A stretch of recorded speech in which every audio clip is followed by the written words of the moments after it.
Bonjour, nous nous retrouvons donc pour la seconde partie de cette journée d'études. Alors sur un format un peu particulier puisque malheureusement nous avons eu un problème technique le jour J, le jour de l'enregistrement. Et donc je suis avec Étienne Armand Amato qui va intervenir dans quelques secondes. Simplement pour vous recontextualiser où nous en sommes. Donc nous sommes toujours dans cette journée consacrée à la surveillance et aux jeux vidéo.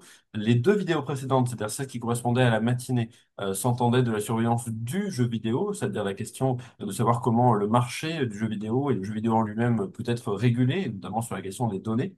Là, cet après-midi, on change un petit peu de prisme, puisqu'il ne s'agit plus de la surveillance du jeu vidéo, mais de la surveillance dans le jeu vidéo. C'est-à-dire essayer de comprendre comment le jeu vidéo nous permet d'avoir une représentation, nous donne à voir une représentation de la société de surveillance et des dispositifs de surveillance, ce qu'il dit du regard qui est porté par à la fois les créateurs de jeux vidéo et indirectement les joueurs sur ces questions-là. Et donc, on va commencer avec une première table ronde, donc cette première vidéo sur les représentations de la surveillance dans le jeu vidéo avec trois intervenants qui vont se succéder. Et donc, Étienne Armand qui a fait les frais de cette difficulté technique, mais qui va faire sa présentation dans quelques secondes. Et ensuite, vous retrouverez dans la foulée les interventions de José Luis de Miras et de Flavie Fallet qui sont intervenus le jour J. Voilà, Étienne Armand, je te laisse la parole. Bien, merci beaucoup pour ce rattrapage auquel je me concilie. Je vais d'abord partager mon écran pour pouvoir faire profiter à l'assistance de mon support et du titre de communication de mon intervention qui s'appelle Surveillance et monde vidéoludique, propriété structurelle et possession relationnelle. Alors, est-ce que mon écran est visible? C'est tout bon, tu peux y aller. Parfait. Donc d'abord un petit commentaire. Moi je suis un chercheur en sciences de l'information et de la communication. Depuis une vingtaine d'années, j'explore les mondes virtuels et en particulier les mondes de jeux vidéo parce qu'ils ont mis en œuvre de nouvelles relations, de nouvelles possibilités d'immersion, d'expériences qui m'ont fasciné au début des années 2000. Et c'est pourquoi il m'a paru passionnant d'essayer de détecter les caractéristiques structurelles qui font qu'on peut, disons, s'expérimenter à devenir, à travers un avatar, un super-héros ou une ville entière, tout un tas de transformations, métamorphoses médiatiques. Et puis, j'ai mis en avant cette notion de possession relationnelle parce que dans la notion de surveillance qu'on va aborder, eh bien, il est vrai que posséder l'information, posséder le contrôle, se déposséder de soi, parfois en se livrant à des instants dans lesquels on va découvrir ce qui se passe, dans la surprise du scénario imprévisible, de l'incertitude, eh bien, tout ceci a à voir avec la possession, qui est une notion aussi beaucoup travaillée par l'anthropologie, avec la possession d'âme ou d'esprit. Hein. On a été longtemps un petit peu les tenants dans notre espèce humaine et qui n'est pas si lointain. Hein, je renvoie aux travaux de Descola avec lesquels je dialogue dans d'autres écrits, puisqu'on pourrait se demander, lorsqu'on est surveillé par l'éditeur d'un jeu vidéo à l'intérieur d'un monde, pour savoir si on accomplit correctement ou si on est dans une zone peu fréquentée, eh bien, il y a cette entité du créateur du monde qui nous observe. Voilà, et c'est pas anodin. Donc, le jeu vidéo, il est intéressant de noter avant tout son statut en tant que spécialiste des médias, c'est que c'est un média cybernétique. Ça signifie que c'est un média basé sur le contrôle et la commande et sur cette science qui a disparu, mais qui est toujours présente à travers le préfixe cyber, qui essayait d'examiner les systèmes de contrôle, de prédiction et donc de surveillance, qui étaient donc au cœur de de ce média. Alors, moi, j'ai pu essayer de caractériser le jeu vidéo avant tout en disant de quel genre de dispositif s'agit-il, hein. Ben, le terme d'instanciation est intéressant, c'est un terme informatique et aussi linguistique qui dit que il y a des modèles qui sont présents, des modèles de situation, des modèles de relations, des modèles de défis que le game design va fabriquer, et puis le joueur les actualise au fur et à mesure de ses activités. Donc, il instancie tes choix à travers une possibilité qui se réduit à ce qui se déroule. Alors c'est important parce que au cœur de l'ordinateur, hein, dans lesquels énormément de systèmes de surveillance aujourd'hui euh, utilisent le traitement informatique. On pense notamment aux expériences pour les Jeux Olympiques qui ont été tolérées en France, etc. Eh bien, l'ordinateur en tant que tel, hein, est un calculateur, mais plus qu'un calculateur, c'est aussi un système logique de traitement de l'information, hein, et de contrôle entre les entrées et les sorties, avec des boucles de feedback, des boucles de rétroaction et de rétrocontrôle avec les utilisateurs, mais aussi avec des attendus, des seuils, des limites, qui posent des questions autour de la norme, autour de ce qui est possible ou interdit. Alors, évidemment, au départ, c'est essentiel de considérer que jouer aux jeux vidéo, c'est structurellement se surveiller un train de jouer et de commander. De par l'écran et la relation que l'on a avec ce qui se passe à l'image, en direct, à travers les tableaux de bord, mais aussi à travers l'action réaliste dans le monde, on est tout le temps en train de se surveiller et de veiller et de scruter l'écran à la recherche d'informations qui peuvent être la présence de ressources dans l'environnement, sur la carte graphique, enfin sur la carte des lieux plutôt, à travers des petits indices sonores. On cherche, on surveille et on commande en prenant des décisions pour évoluer au sein d'un univers qui est artificiel, hein. C'était absolument essentiel de souligner son caractère factice et fabriqué, hein. Les univers et les jeux vidéo sont complètement, totalement des artefacts humains, donc des productions humaines. Mais on pourrait dire, on y reviendra, que la ville d'aujourd'hui, que un ensemble voilà, d'environnements réels sont aussi factices et artificiels, puisqu'ils ont été produits par l'humain, et que la pénétration des logiques informatiques dans les immeubles, dans la ville intelligente, Smart City, fait qu'il y a une cybernétisation du monde qui peut d'ailleurs devenir un peu plus ludique avec la gamification qu'on a mis en avant ces dernières années. Alors, tout ça pour dire que le jeu vidéo a toujours constitué un laboratoire d'expérimentation et d'anticipation qui explore l'univers des possibles. Par exemple à travers des thématiques de science-fiction, mais aussi à travers des nouvelles fonctionnalités. Je parlais de la mini-carte qui est à l'œuvre dans beaucoup de jeux vidéo. Eh bien, il faut savoir qu'elle est apparue avant nos GPS, hein, avant nos systèmes de géolocalisation embarqués dans les véhicules, qui nous paraissent si familiers. Eh bien, les joueurs avaient déjà depuis longtemps l'habitude d'avoir une représentation de leur situation et de pouvoir même avoir des suggestions de trajectoire à travers les jeux vidéo. Donc, les jeux vidéo, en tant que laboratoire d'expérimentation, ils vont performer des réalités et ils ont tendance aussi à banaliser, à rendre très commun des choses auxquelles au départ on n'est pas trop habitué. Et notamment des logiques de surveillance qui sont devenues à la fois la thématique, on a pu le voir autour de sujets sur le cyberpunk, dans lequel il y a beaucoup de thématiques un peu totalitaires, où on est surveillé par des États ou des grandes corporations qui vont scruter nos agissements. Et donc ce caractère un peu paranoïaque d'une technologie de surveillance généralisée, elle sert de thème à de nombreux jeux, et elle est expérimentable même d'une façon avant-gardiste, puisque certaines technologies, pensons robots, compagnons, bah, ne sont pas notre quotidien, mais ils le sont dans certains jeux. Euh, voilà.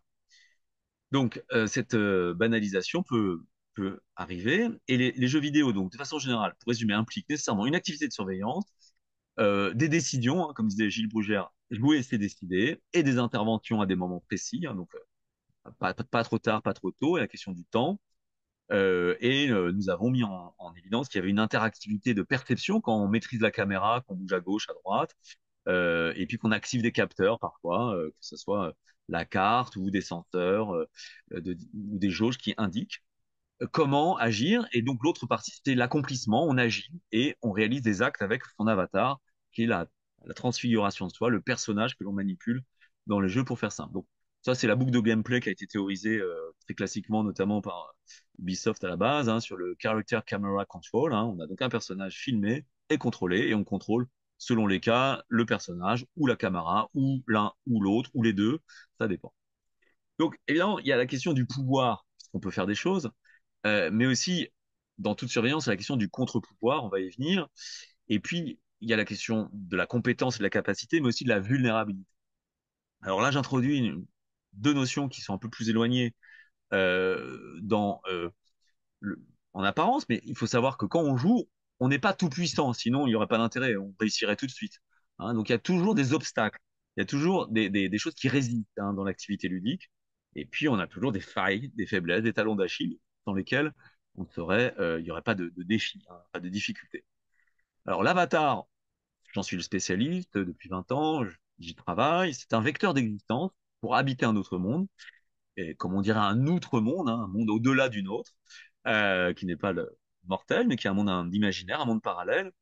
Et c'est vrai que ce sont les jeux vidéo persistants en ligne où il y a beaucoup d'utilisateurs qui ont mis en lumière cette étrangeté de s'incarner les uns les autres aux yeux d'un nouvel environnement.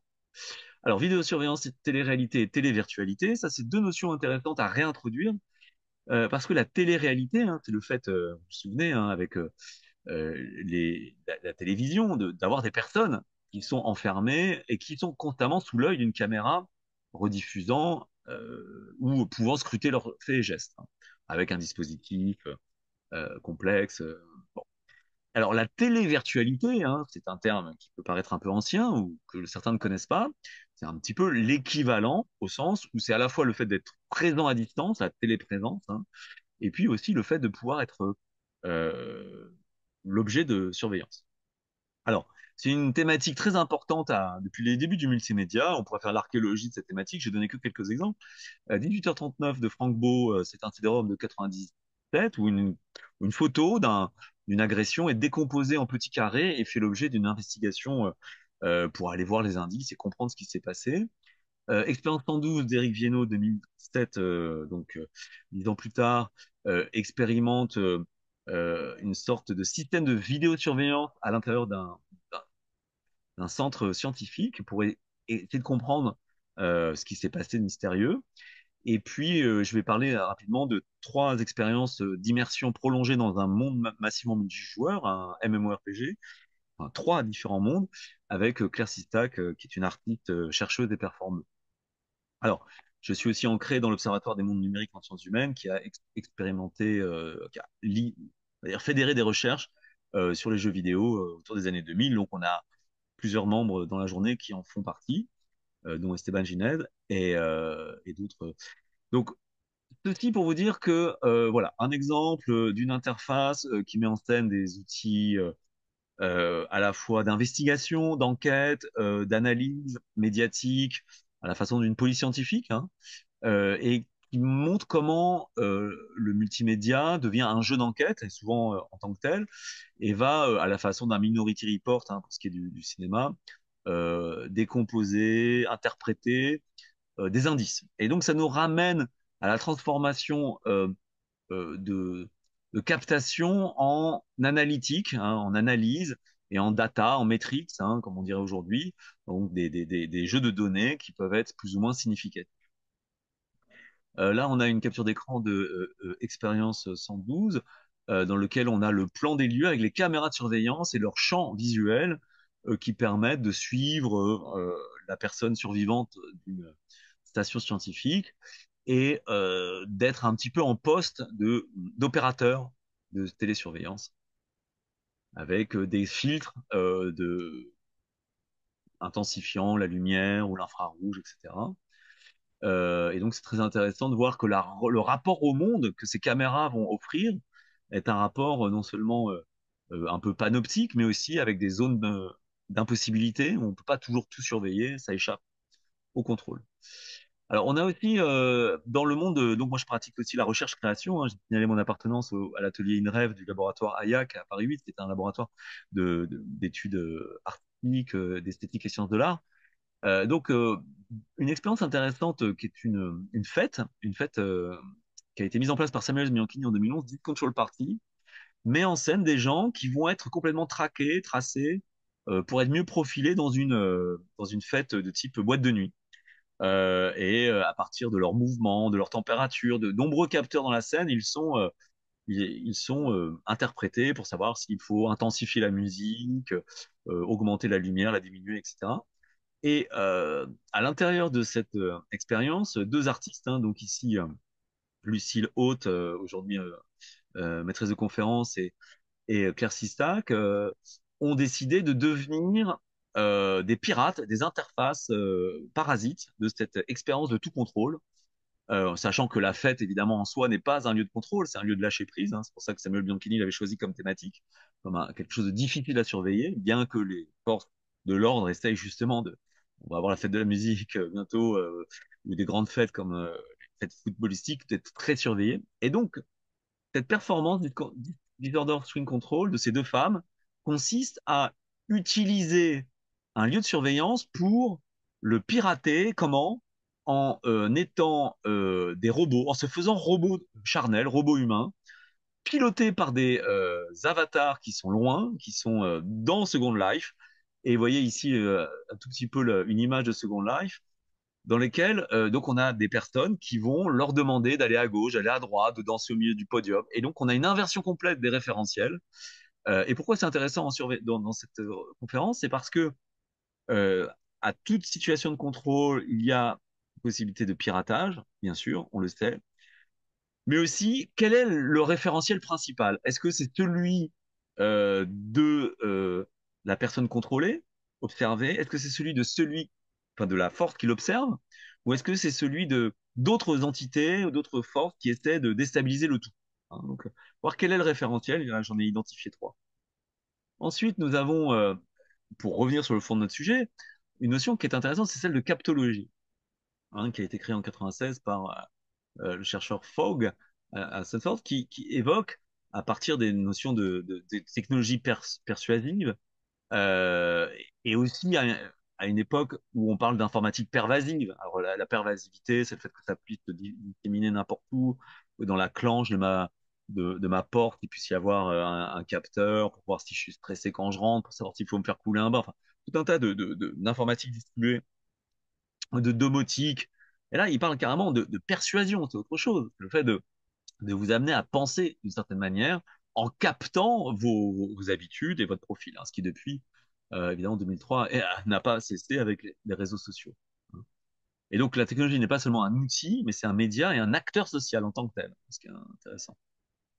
Alors, euh, dans ce contexte-là, une des interrogations qu'on doit se poser, c'est est-ce que les jeux vidéo sont des préfigurations de demain?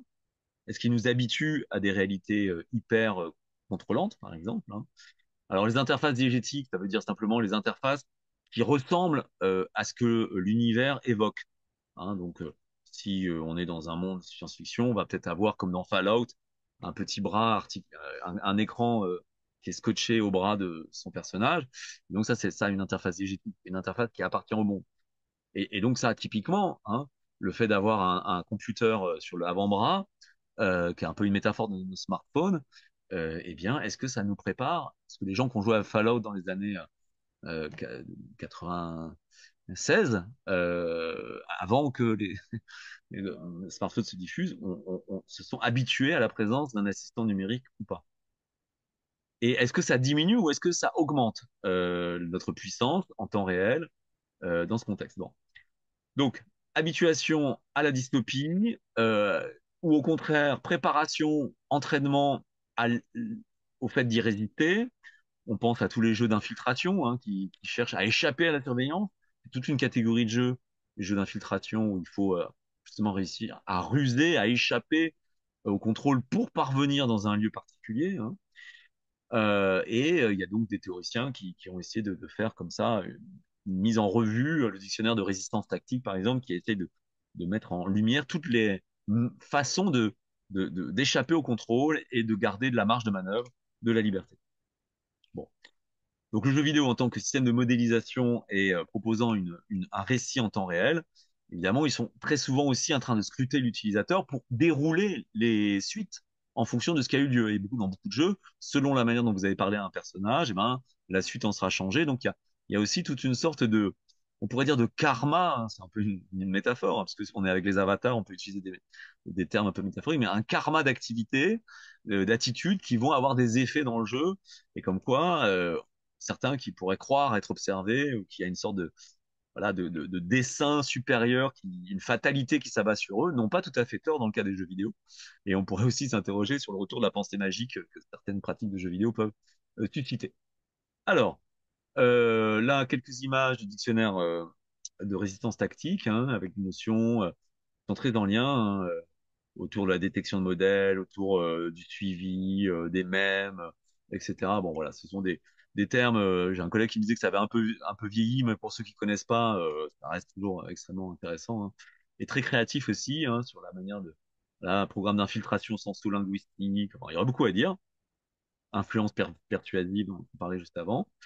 Il faut savoir aussi qu'on a toute une littérature très passionnante et vraiment riche, notamment Éric Sadin avec la vie spectrale, surveillance globale, enquête sur les nouvelles formes de contrôle, ou encore la manière dont on peut habiter des espaces autres de la fiction contemporaine, entre utopie, dystopie et hétérotopie, hein. L'hétérotopie, c'est un terme de Foucault qui signifie des espaces autres qui échappent aux normes habituelles, hein, qui sont des sortes de tiers-lieux où ça se renouvelle, où la vie sociale se renouvelle. Et alors donc, la surveillance est-elle impossible? Question. Euh, Là, j'ai beaucoup mis en avant l'idée que les jeux vidéo étaient le cœur même d'une surveillance structurelle et structurante de l'activité. Mais ceci dit, on va prendre un autre point de vue tout à fait autre, hein, donc, qui est celui des systèmes de renseignement, des services de renseignement qui tentent de saisir les activités illégales ou menaçant la sécurité intérieure, etc. Donc terroristes, trafic, mafia, corruption, etc.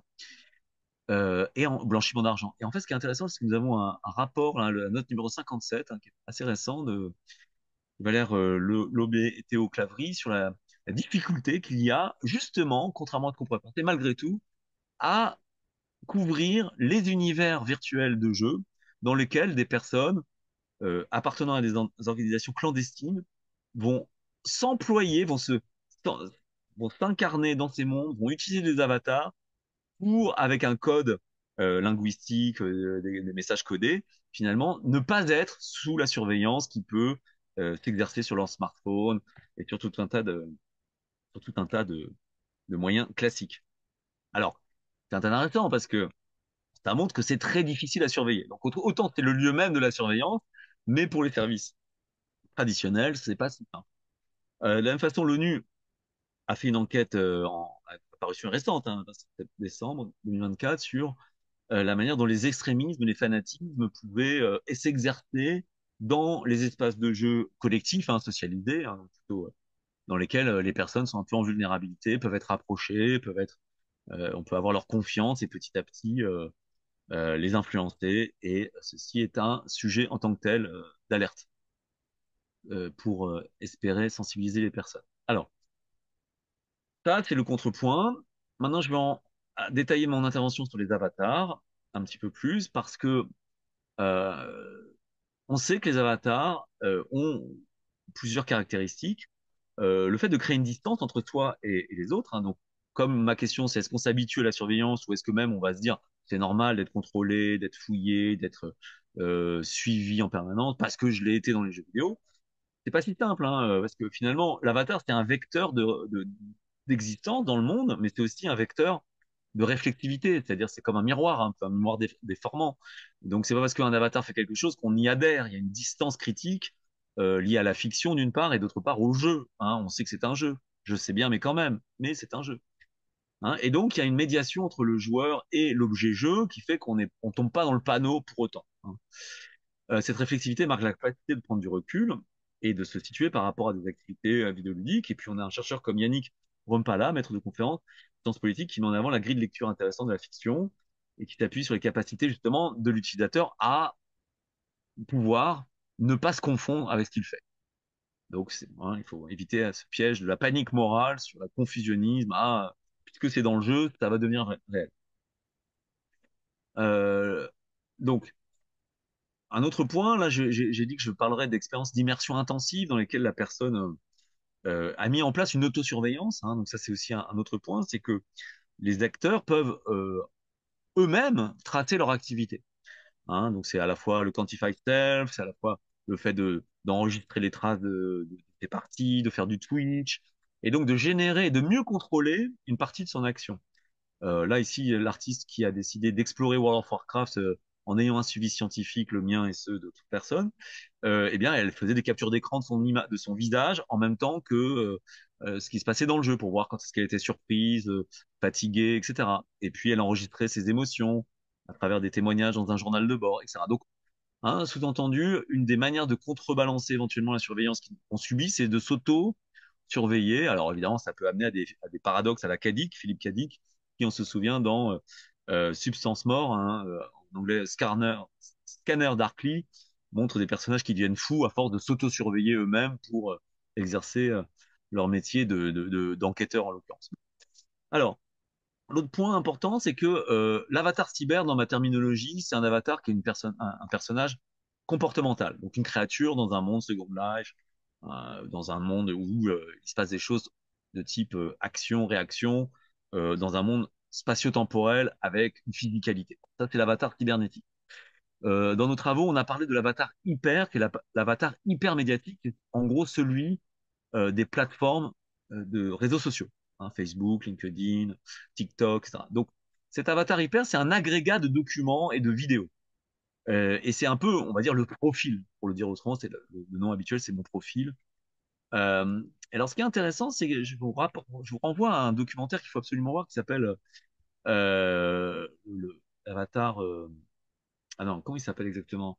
Ça va me revenir. C'est un documentaire sur les coulisses de Facebook et des grands GAFAM, et où un des auteurs parle de poupette voodoo avatar, c'est-à-dire d'une poupée vaudou, de l'avatar comme poupée vaudou, qui est un avatar qui est caché, c'est-à-dire qu'il y a l'avatar qu'on affirme, bonjour, je m'appelle un tel, je décide, je sais pas, de me créer une identité de, je sais pas, de modèle photo ou d'artiste, mais en arrière-plan, dans les coulisses, bien sûr, il y a un autre avatar qui est celui qui est maîtrisé par les concepteurs, par les producteurs. C'est un avatar insu et subi qui est alimenté et ce qui fait que les moteurs de recommandation vont vous proposer des choses, etc. Et donc, ça, c'est vraiment intéressant parce que Ulysse, ce qui est encore plus effrayant, c'est qu'il pourrait posséder une version numérique de vous, une poupée vaudou, grâce à laquelle il pourrait prédire votre comportement futur. C'est presque comme si une partie de votre conscience était stockée chez eux, hein.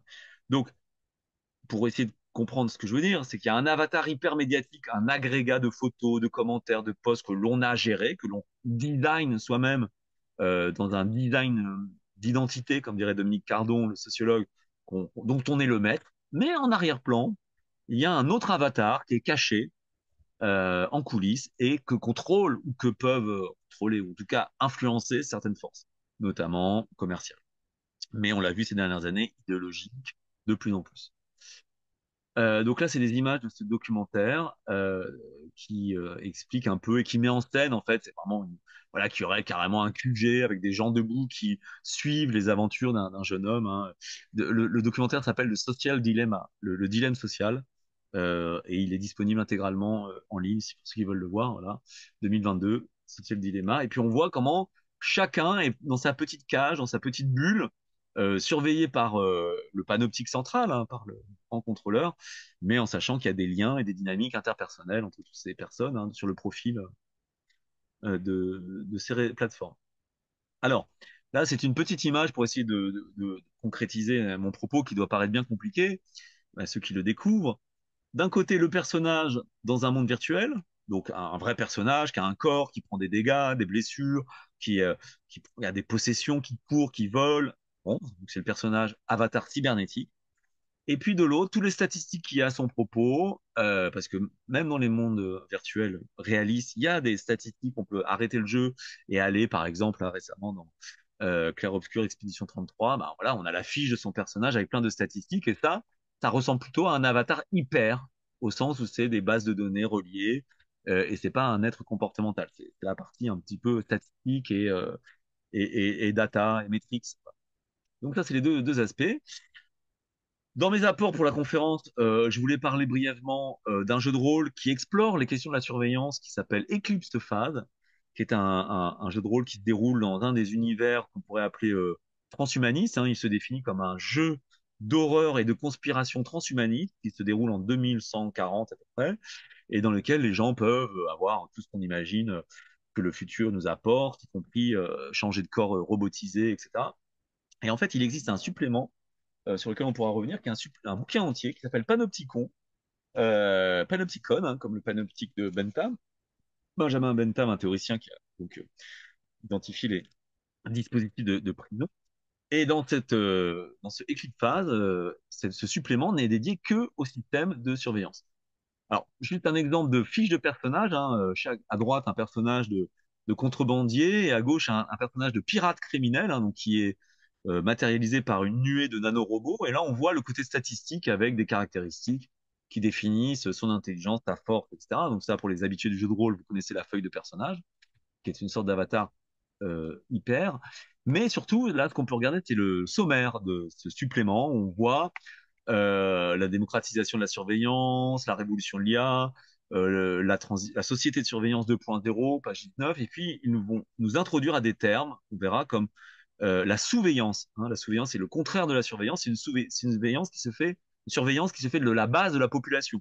Par exemple, ce qu'on a vu lors des nombreuses manifestations des Gilets jaunes qui ont amené à des images faites par les populations pour surveiller le comportement des forces de l'ordre et le dénoncer dans certains cas. Et c'est pour ça qu'il y a eu failli avoir une loi qui interdisait de filmer les forces de l'ordre comme dans certains pays totalitaires. Et donc c'est un phénomène de surveillance.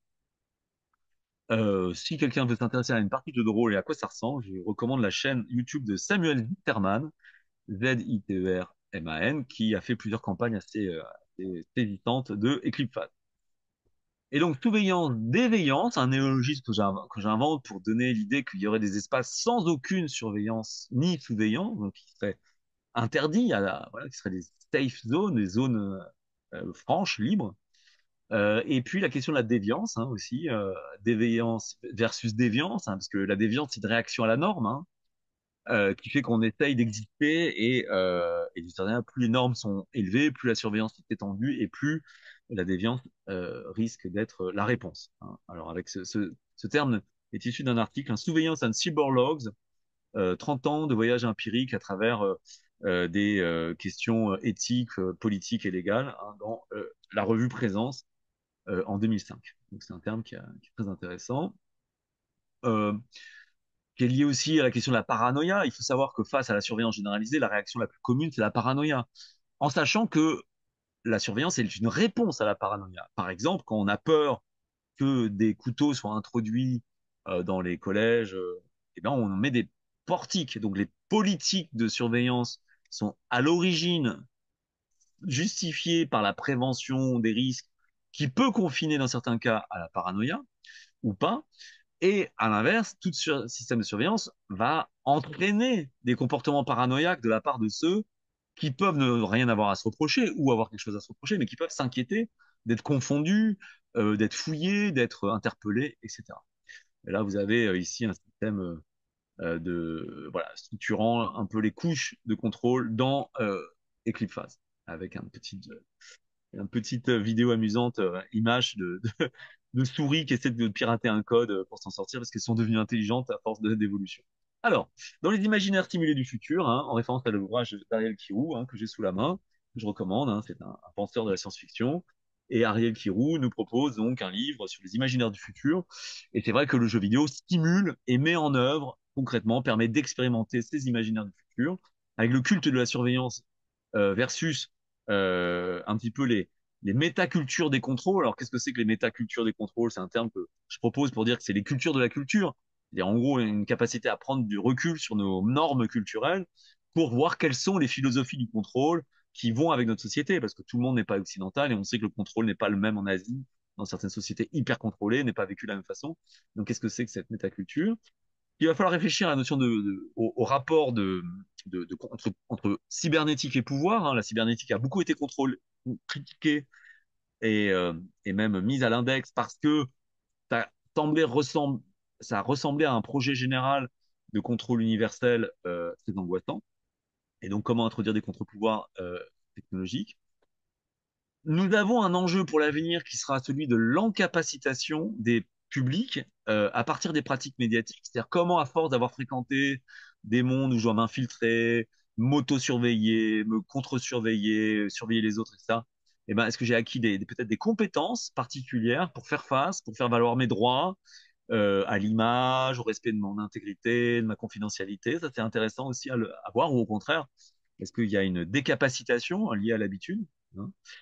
Et puis, cette réflexion qu'on mène de longue date dans le jeu vidéo, mais comme dans le jeu à la base, hein, le jeu est une activité humaine de second degré, hein, puisqu'on sait que c'est pour de faux, c'est pour jouer. Et donc, on prend des responsabilités dans des mondes au second degré, fictionnels, et pour de faux, enfin pour jouer. Et donc, cette prise de responsabilité particulière, elle devra être interrogée pour voir quelle posture de responsabilité, politiquement parlant, elle peut nous donner ou pas dans l'univers partagé, social, normal. Et enfin, un élément sur l'identité et la contre-identité, hein, puisqu'on sait que l'identité est une source de surveillance. Hein. On sait que quand les personnes étaient dans les campagnes avec aucune possibilité, seuls les comédiens et seuls les artistes ou les puissants pouvaient avoir une autre identité, ou alors il y avait les carnavals qui permettaient de changer d'identité pour échapper à la surveillance qui était par exemple la réputation. On sait que la rumeur est un système de surveillance dans les sociétés rurales. Hein.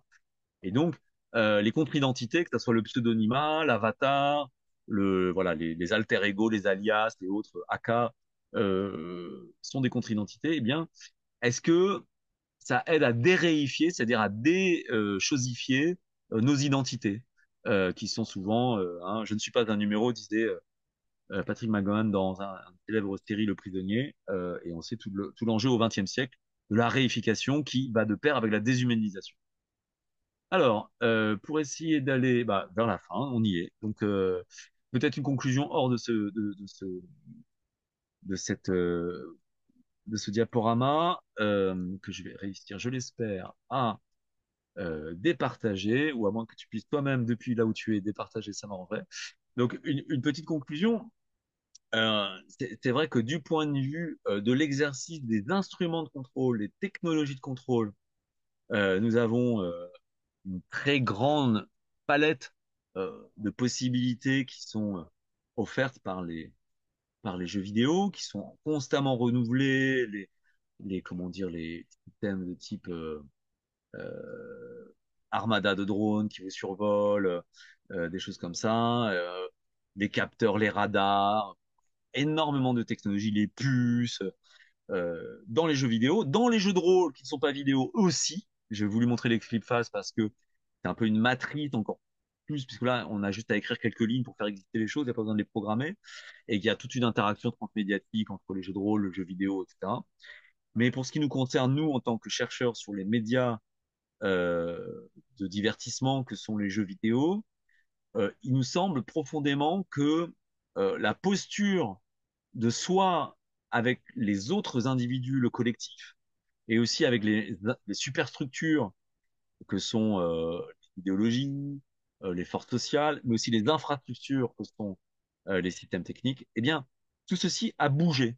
Pour avoir exploré de l'intérieur ces communautés de jeux, par exemple, le fait de pouvoir se complémenter, s'entraider avec des profils différents pour, d'une certaine manière, subvertir le jeu, hein, tout ce qui va être de l'ordre de la recherche de la performance par le glitch, par le speedrun, par tout un tas de méthodes qui permettent de mettre en échec le système technique. On a on a observé de très nombreuses modes de résistance et transformations critiques des individus vis-à-vis des systèmes contrôlés. Hein. Et s'il en est bien un, le jeu vidéo est un peu on va dire, je dirais pas le modèle paradigmatique, mais c'est quasiment une instantiation, pour reprendre le terme que j'employais au début, une incarnation de ce que peut être un système contrôlé, hein, avec tout ce que l'on imagine que les éditeurs ont dans leur serveur, sur nos habitudes, sur nos échanges. Et pour finir, une petite anecdote pour vraiment conclure, c'est que Claire quand elle était dans une immersion prolongée, une performance artistique qui consistait à se livrer corps et âme, jour et nuit, à World of Warcraft juste pendant 3 semaines jusqu'à qu'elle n'en puisse plus, eh bien, une fois lors d'une mise à jour par l'éditeur Blizzard Entertainment, il y a eu un écrasement de tous ces logs. Et en fait, là, ça a été une dépossession soudaine parce que tous ces logs, donc tous ces chats, tous ces messages qu'elle avait eus, qui étaient essentiels même pour son auto-traçage, pour ta communication et pour l'analyse de ses activités, avaient été supprimés par une mise à jour, hein, une erreur technique. Et lorsqu'on s'est tourné vers le service juridique de la dite société en expliquant qu'on faisait une expérience scientifique et artistique, on avait les documents et tout, eh bien, on va dire que là-bas, les techniciens eux, étaient prêts à nous donner la sauvegarde qu'ils avaient, mais impossible d'accéder aux instances supérieures et d'avoir un écho, d'avoir un échange. Et donc là, on avait carrément la dissolution des responsabilités qui allait avec une ultra-surveillance et qui mettait en lumière préventivement, enfin très en amont, hein, c'est une expérience qui date de 2010, mais de quelle manière des choses qui sont en train de se passer aujourd'hui au niveau des services étatiques où les individus ne savent plus vers qui se tourner alors qu'ils sont ultra surveillés, ils sont dans une asymétrie totale concernant le contrôle de leurs données et la possibilité d'avoir un interlocuteur qui serait responsable politiquement des actes et des conséquences de cette surveillance généralisée. Je vous remercie de votre attention. Alors, je laisserai la place aux autres conférenciers, mais si jamais on a un petit temps d'échange, c'est à vous de voir, Monsieur Naba. Ah, mais le micro, le micro, on Merci réactive, voilà. beaucoup. Merci beaucoup, on n'a plus l'habitude. Merci beaucoup, Étienne Armand, pour cette présentation très complète et ces différents éléments. D'ailleurs, ce que tu as dit en dernier, enfin dans les tout derniers éléments là sur la dissolution de la responsabilité, ça fait écho à ce qui avait été dit par Esteban Giner, notamment dans la vidéo précédente, le matin de notre journée d'études, puisque c'est ce qu'il a constaté aussi lui dans une enquête de terrain sur précisément cette dissolution de la responsabilité de la surveillance où les différents services utilisent finalement plus ou moins les données. Mais tout le monde se couvre en disant, voilà, je l'utilise que pour quelque chose ou que pour quelque chose d'autre. Et finalement, ce qui fait que la responsabilité est totalement diffuse comme ça au sein de ces équipes. J'ai une petite question peut-être avec ta présentation, parce que tu as notamment parlé beaucoup de la question de l'avatar, et effectivement qui est absolument essentielle.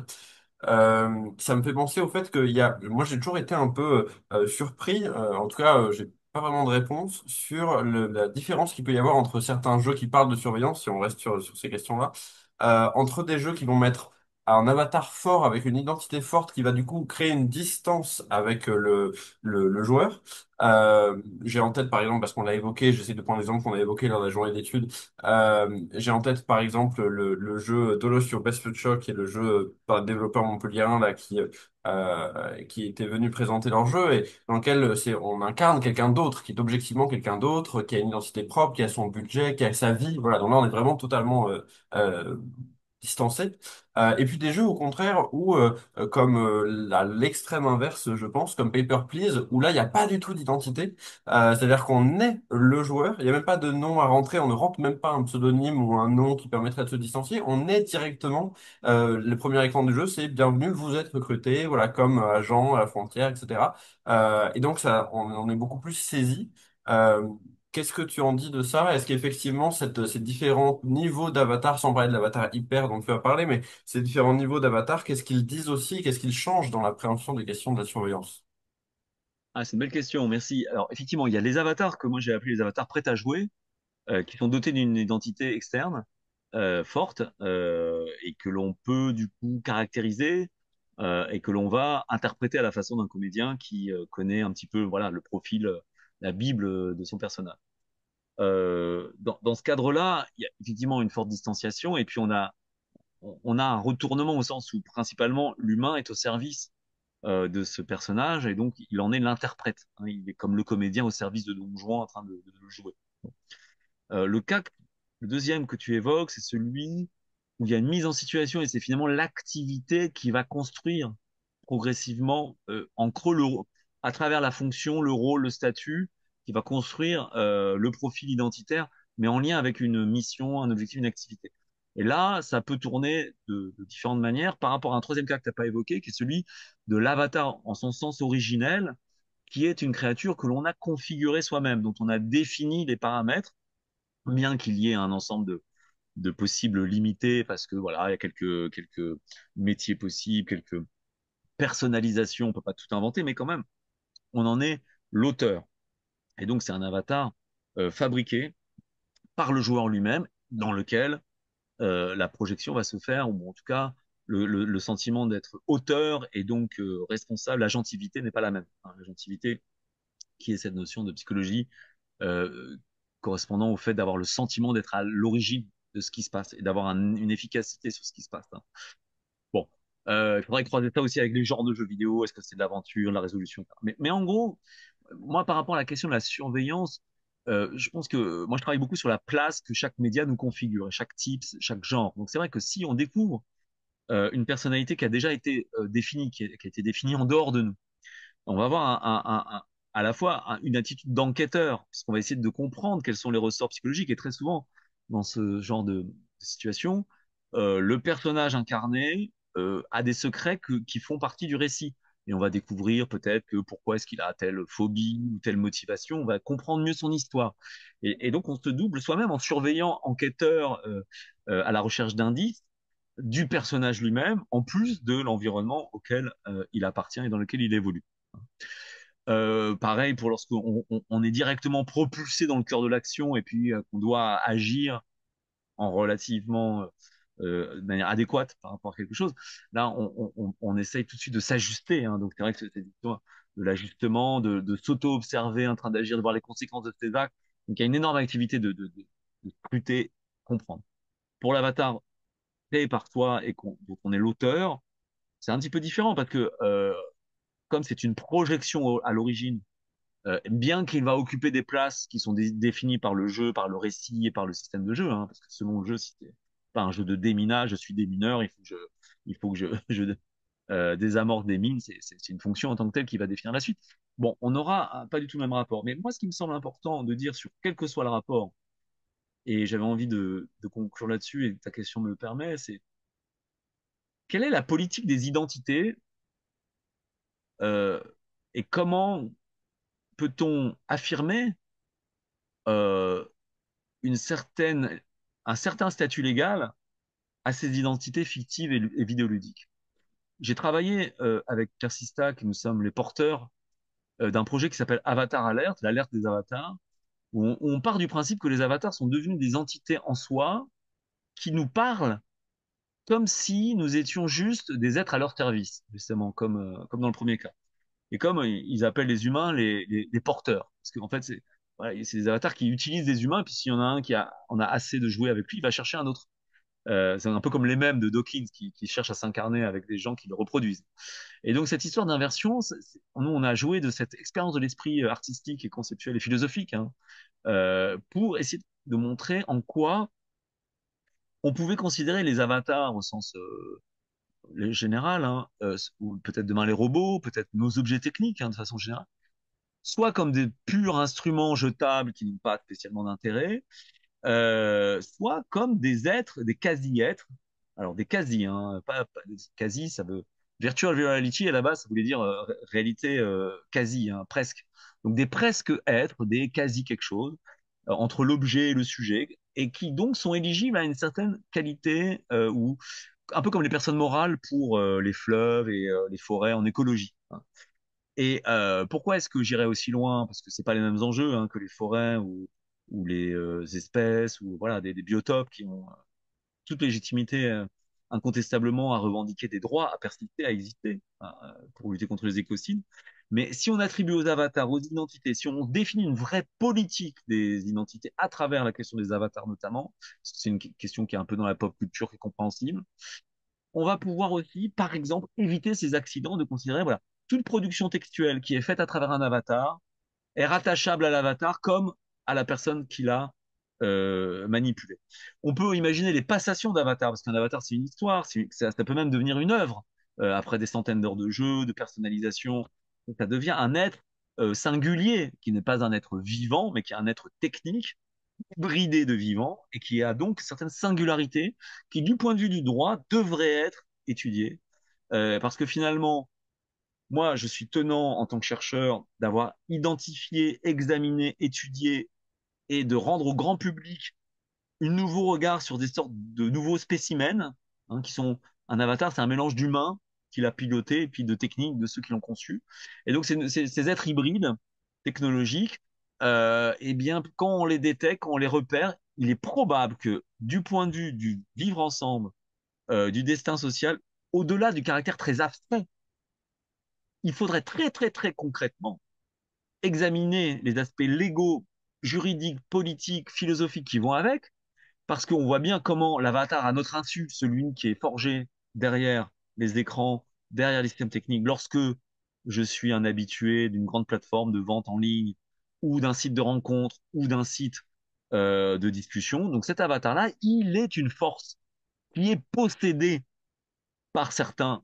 Et donc la repossession, ça revient au titre de début de mon article, et vraiment je vais en finir là, la repossession et la capacitation des individus ne peut que en passer par l'interruption des processus de dépossession qui permettent la possession de soi par un autre que soi. C'est-à-dire c'est en étant dépossédé de soi que quelques-uns, les autres nous possèdent, ou que ces forces ou ces entités nous possèdent. Donc il y a vraiment une articulation extrêmement structurante pour laquelle je plaide. Et voilà, j'en arrête.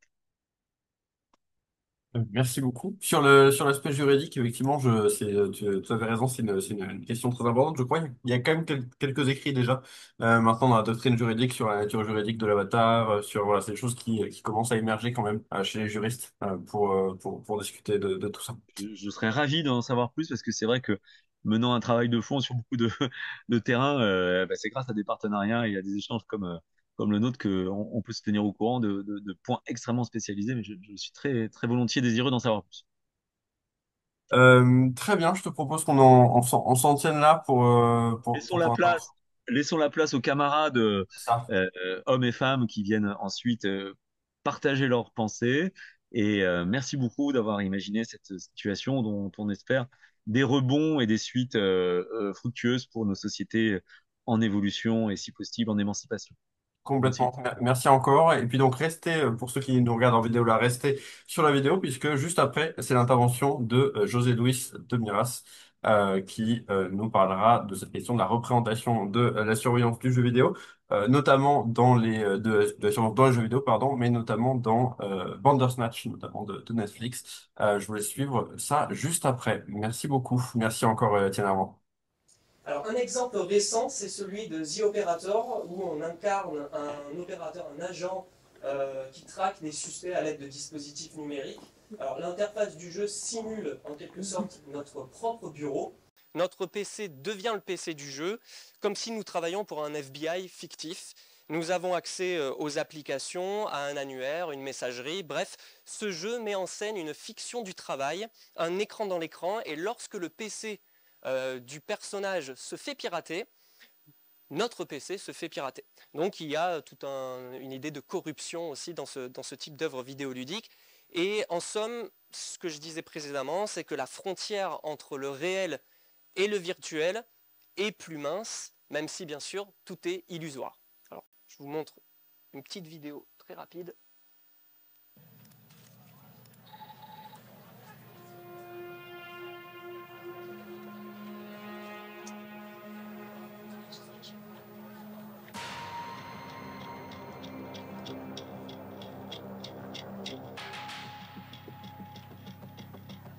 This is our cutting-edge video analysis system, Tanner.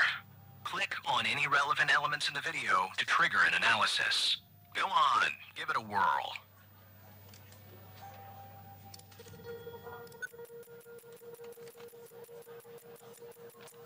Just like with the video, you can click on a photo for further analysis.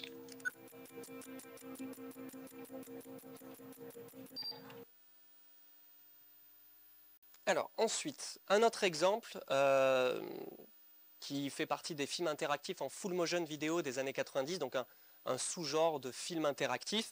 Donc des jeux qui étaient tournés sous forme de cinématique en prise de vue réelle et qui se limitaient souvent à des formes de point and click ou à des jeux de scoring.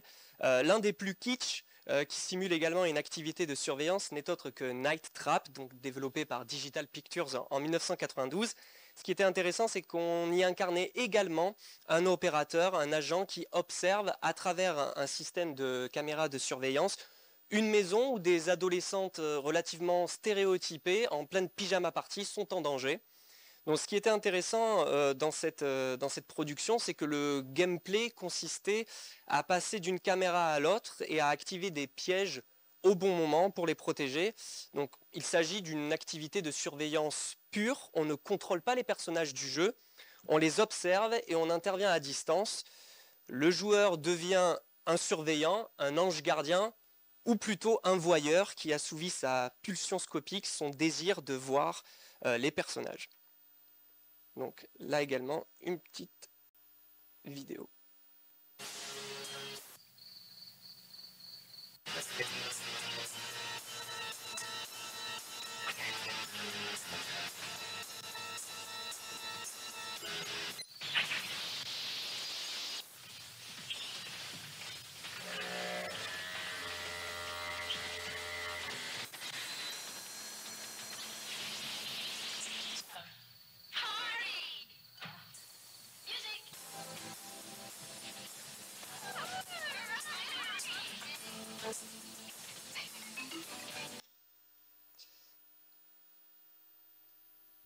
Parlons également d'une production française interactive, Why or Die, qui a été réalisée notamment en 2015 par Simon Buisson dans le cadre des nouvelles écritures de France Télévisions. Alors ici, il s'agissait de se mettre dans la peau d'un agent de la police française qui devait reconstituer une soirée d'intégration qui a mal tourné en explorant des captations vidéo multiples.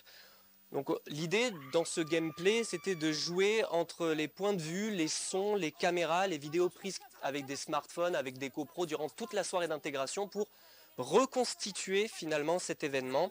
Donc la surveillance ici passe par une enquête. On cherche la vérité dans les images, ce n'est plus seulement du gameplay, c'est un travail d'analyse qui questionne notamment la fiabilité de ce que l'on voit et de ce que l'on entend. Vous voyez, vous aviez une forme de timeline qui permettait de switcher donc, entre les différents dispositifs et également donc, de switcher sur le même moment s'il y avait plusieurs caméras qui avaient tourné, à avoir des points de vue différents. Donc il y avait l'idée aussi de pouvoir jouer sur le point de vue de la caméra. Alors ces jeux partagent une caractéristique qui est assez commune, c'est-à-dire que la surveillance y est intradiégétique. Elle fait partie de l'univers fictionnel du jeu. Autrement dit, le personnage surveille d'autres personnages ou va essayer de déjouer des dispositifs de caméra de surveillance. Parfois, le jeu peut supprimer l'avatar, comme on a pu le voir, comme interface entre guillemets entre notre monde et son monde, et nous placer directement dans une simulation d'une activité de surveillance toujours illusoire, certes, mais si on reprend les fondements du récit tels qu'ils ont pu être développés notamment par le philosophe Aristote, on devient en quelque sorte un quasi-personnage de l'histoire, du moins un actant potentiel.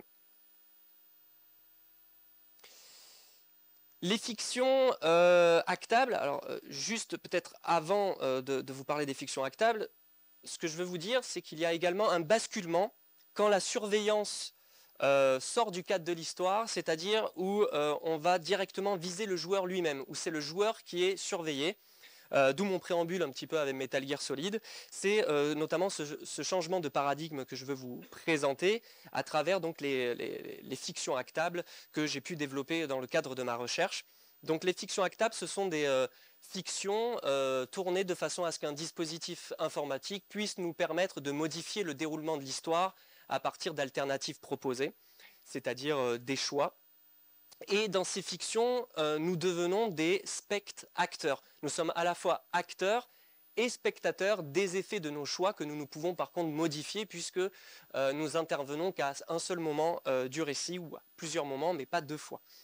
Ces choix, pour notamment reprendre donc, la terminologie d'Étienne Armand, deviennent des interacts, des actions intentionnellement opérées lors d'un échange interactif à l'adresse des éléments internes à la diégèse et reconnus comme potentiellement modifiables. Et dans le cadre de ma recherche, j'ai essayé de réfléchir sur le fait que ces choix pouvaient éventuellement affecter à court, moyen ou long terme les éléments diégétiques. Et ce qui est fascinant, c'est que ces interacts sont souvent métaleptiques, donc transgressifs. Ils transgressent à la fois le niveau de narration, nous ne sommes plus simplement des spectateurs ou des joueurs, nous sommes une forme de voix intérieure, une force, une sorte d'œil omniscient, d'où le fameux parallèle aussi avec Psycho Mantis, sauf que cette fois-ci, c'est nous qui intervenons dans le subconscient des personnages, et le jeu va également, ou la production audiovisuelle va également s'adresser à nous au-delà de la diégèse à travers donc, des interfaces au niveau narratif. Donc les interacts, les actions que nous choisissons de faire sont principalement textuel. Le gameplay, là aussi, ne va pas passer par une manipulation d'avatar, mais plutôt par la prise de choix qui va permettre de faire bifurquer l'histoire dans un noyau narratif ou dans un autre. Donc une structure tout à fait arborescente.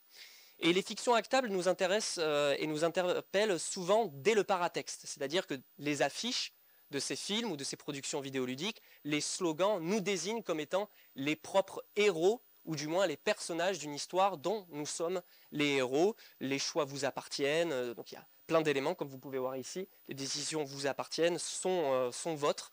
On nous donne une position, si ce n'est un pouvoir actentiel, souvent celui de l'aide de l'adjuvant, puisque notre objectif principal va être d'aider les protagonistes à survivre dans la plupart du temps. Et c'est pour ça que ça fonctionne très bien dans le genre de l'horreur ou du thriller, parce que ce sont des genres où la tension dramatique repose sur des choix qui sont cruciaux et qui doivent être pris dans des moments très courts. Et pour illustrer ce propos, je voudrais revenir sur quelques œuvres clés, toujours autour de la thématique de la surveillance, notamment dans Late Shift, qui est un film interactif qui a été réalisé par Tobias Weber en 2016 et qui est sorti en salle. On guide Matt dans un thriller à choix multiples. Alors, même si ce n'est pas forcément au cœur du gameplay, la prise de choix peut être liée à des dispositifs de surveillance. C'est-à-dire qu'en fonction de ce que l'on observe sur les écrans de contrôle lors de la séquence d'ouverture du film, nous avons la possibilité d'avertir ou non les personnages du danger à venir. Soit on décide de laisser Elodie aller seule dans le parking alors qu'il y a un carjacking qui est en cours, ou au contraire, on lui demande de partir pour la protéger. Et de ces décisions apparemment anodines, nous allons modifier le déroulement de l'histoire. Et ce qui est intéressant, c'est que la surveillance ici devient finalement un outil de bifurcation narrative, même si celui-ci n'est pas au cœur de l'intrigue.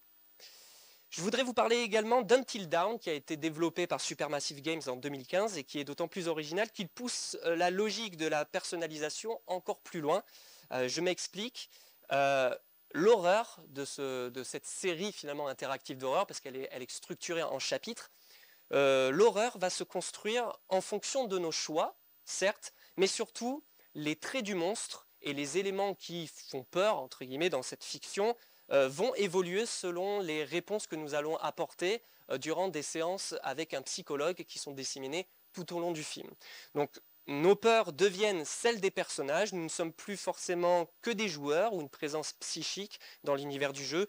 Nous projetons dans l'univers diégétique nos propres peurs, ce qui a pour objet donc d'en modifier la structure elle-même et également donc de nous faire peur. Donc, comme vous pouvez voir en bas à droite, même si c'est très, très obscur, vous avez peur des araignées vont popper plusieurs fois dans le jeu. Vous avez peur des épouvantails, le monstre prendra la forme d'un épouvantail. Si vous avez peur des clowns, le monstre prendra la forme d'un clown.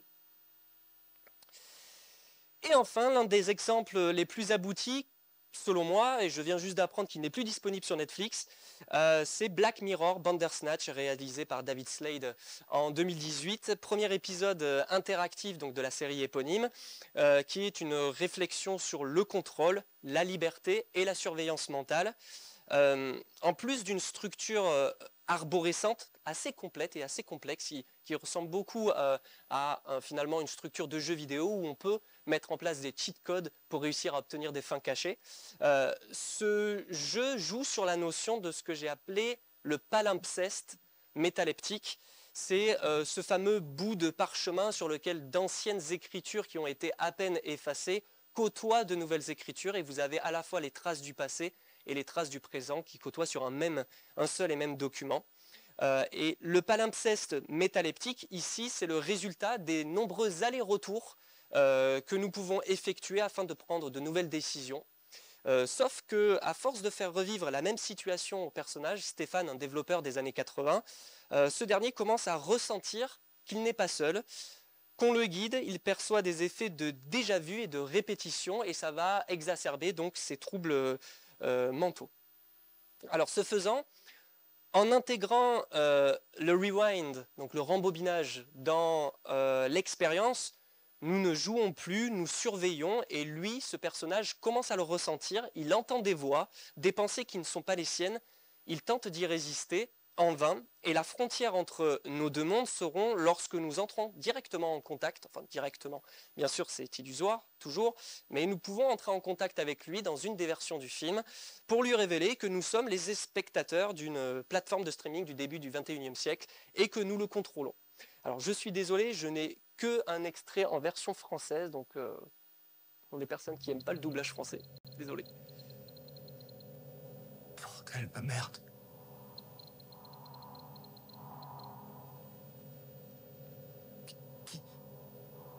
Je peux savoir ce que c'est, Netflix?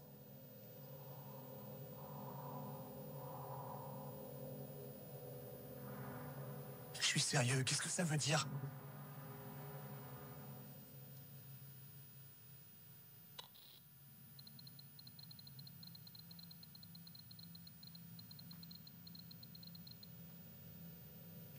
Je comprends pas du tout ce que ça veut dire.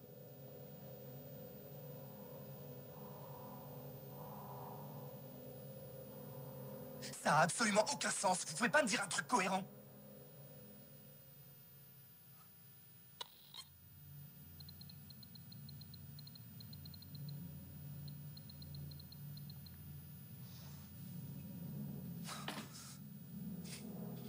Je comprends rien. Je comprends rien. À qui tu parles? Tu vas trouver ça dingue. Eh bien, dis-le-moi quand même. Je suis contrôlé par quelqu'un dans le futur.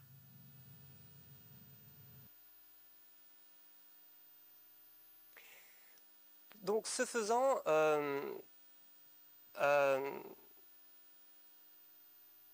en conclusion de cette présentation, la surveillance dans les jeux vidéo commence ou peut commencer par une mécanique de game design, de level design, d'environnement. On peut jouer avec la surveillance comme on a pu le voir par exemple dans Metal Gear Solid. Elle va structurer l'espace, elle peut le rythmer, on peut mettre en place des stratégies pour contourner donc, ces dispositifs. Mais peu à peu, elle peut également devenir une mécanique symbolique. Elle interroge la position du joueur. Sommes-nous seulement des acteurs, des spectateurs, des observateurs, maîtres du jeu, ou au contraire, sommes-nous aussi observés partiellement? Et certaines de ces œuvres ne se contentent pas de nous faire jouer, elles nous font réfléchir à notre propre rôle. Et c'est là, me semble-t-il, l'élément le plus intéressant de cette idée de métalepse et de transgression de la frontière, c'est lorsque la surveillance devient de plus en plus puissante, quand elle dépasse la fiction pour venir questionner notre propre regard, notre propre pouvoir. Alors je ne sais pas si j'ai le temps de conclure... comment ? 2 minutes, super. J'ai juste un récapitulatif de ce que j'ai pu vous présenter. Pour faire un point sur tout ce que j'ai pu vous dire, dans Night Trap, le joueur est plus un observateur qui n'a pas forcément de présence physique dans la diégèse. Il agit comme une entité technologique invisible, ce qui renforce le lien entre contrôle, voyeurisme et détachement émotionnel. Dans The Operator et Way or Die, le dispositif de surveillance devient finalement une forme d'outil d'investigation. Notre objectif est de devenir un enquêteur plus qu'un joueur. Il s'agit de monter les images, de les reconstituer, de trouver des informations, d'y répondre à travers ce fameux patchwork d'images que nous pouvons avoir. Et cela interroge notamment notre confiance dans la vérité des images et notre rôle dans leur interprétation. Late Shift, c'est plus intéressant dans le sens où la surveillance est à la fois diégétique et narrative. Le joueur, par ses décisions, active ou désactive des lignes temporelles, et la caméra n'est finalement plus qu'un seul, on va dire un outil visuel, mais également un mécanisme causal. C'est par l'utilisation de la caméra de surveillance que nous allons pouvoir bifurquer dans une boucle narrative ou une autre. Until Dawn, pour ce cas-là, le joueur projette plutôt ses peurs dans le jeu, donc la machine ludique devient finalement une forme de miroir psychique. On ne surveille plus les personnages, on les influence depuis notre propre inconscient qui matérialise finalement l'univers du jeu. Et pour terminer, dans Bandersnatch, la structure du film joue plutôt sur des boucles temporelles, des effets de rewind. Le personnage se souvient parfois, comme je vous l'ai dit, de nos choix qui ont été réalisés. Ça peut l'aider ou non. Et ce qui est intéressant, c'est qu'on passe d'un pouvoir de décision à un pouvoir d'intrusion mentale. La surveillance devient en quelque sorte existentielle par rapport à ce personnage. Et nous devenons en quelque sorte une forme de dieu ou de tortionnaire. Stéphane délire, s'effondre, mais c'est nous qui tirons les ficelles en partie, puisqu'on est quand même dans un épisode de Black Mirror, il ne faut pas l'oublier. Et c'est la surveillance poussée, à mon avis, à son paroxysme narratif et à son paroxysme psychologique. Voilà, je vous remercie et désolé d'avoir dépassé, je pense.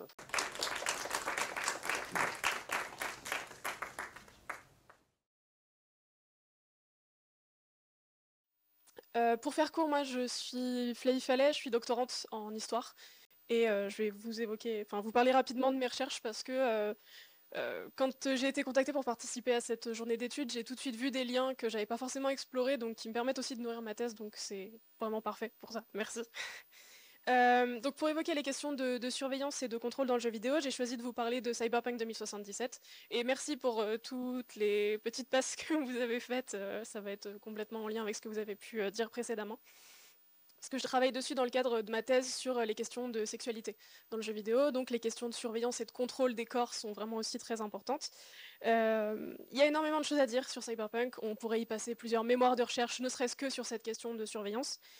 Donc je vais essayer de me concentrer sur quelques exemples pour rester justement sur la question des contenus. Vraiment vous montrer du contenu de surveillance en jeu. Pour pouvoir alimenter la discussion, hein, sans trop rentrer dans le jargonnage, je vais essayer. Voilà, donc pour vous présenter rapidement Cyberpunk 2077, c'est un action RPG qui est sorti en 2020 et qui a été développé par le studio polonais CD Projekt Red et qui a connu une sortie pour le moins chaotique en raison de l'instabilité du jeu et des bugs qui ont relation avec les conditions de travail qu'on a évoquées ce matin. On pourra en reparler dans la discussion si vous voulez, parce que j'ai travaillé un peu dessus aussi.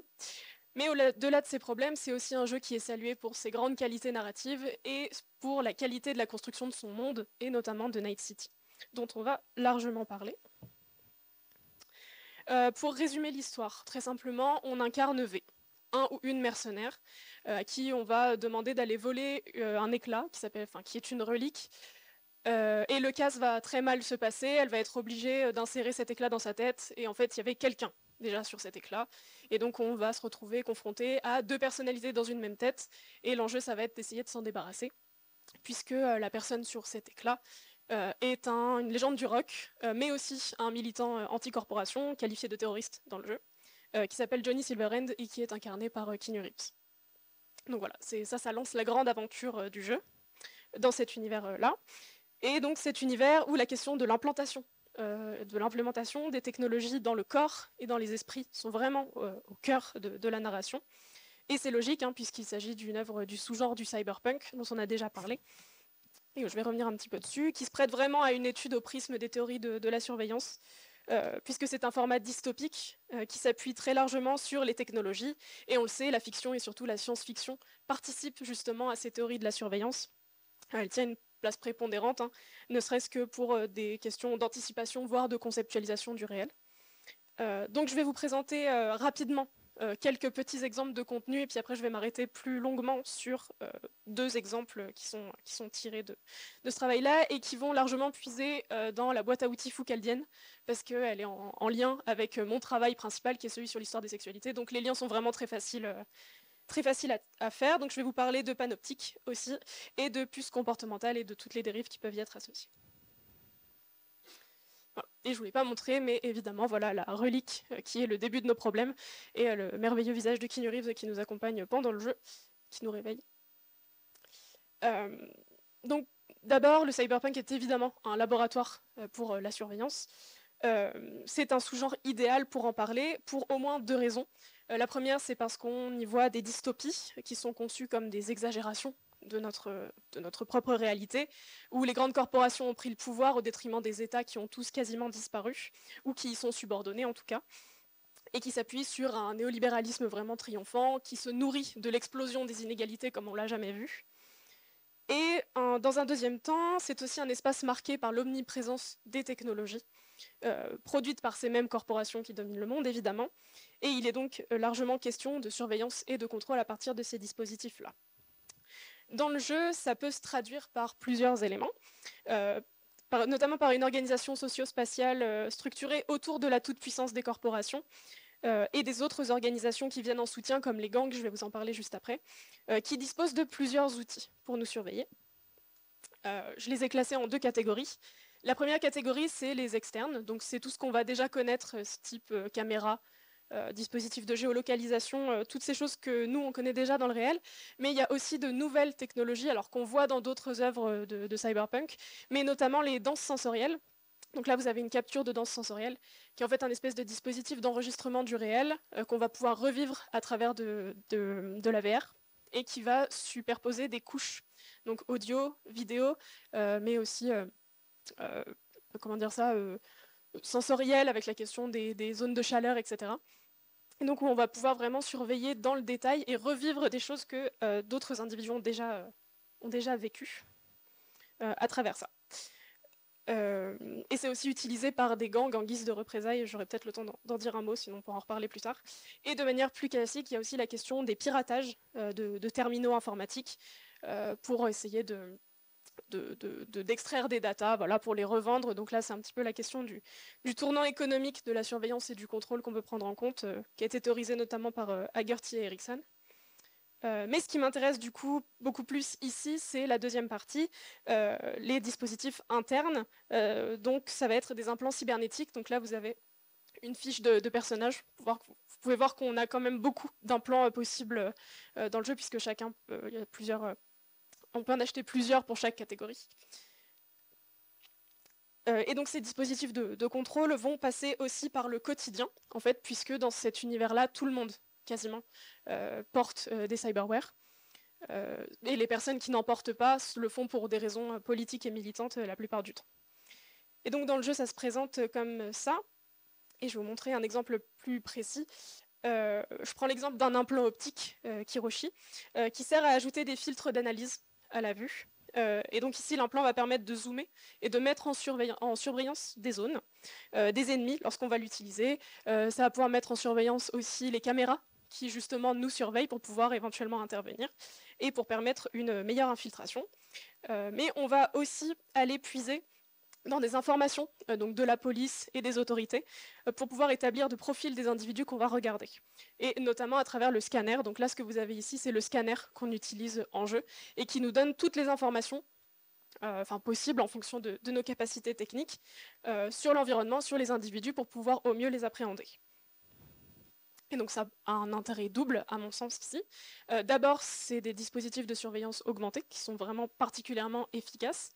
Et le deuxième intérêt, c'est surtout que si on renverse la perspective, ces outils peuvent être piratés, voire contrôlés à distance. Donc là, on a des questions de contre-surveillance aussi qui peuvent intervenir, et qui posent aussi la question de la maîtrise de l'environnement. Ce qui me fait dire ici qu'on peut parler de panoptique, puisque l'une des grandes marques du cyberpunk, c'est son ancrage urbain hyper technologisé,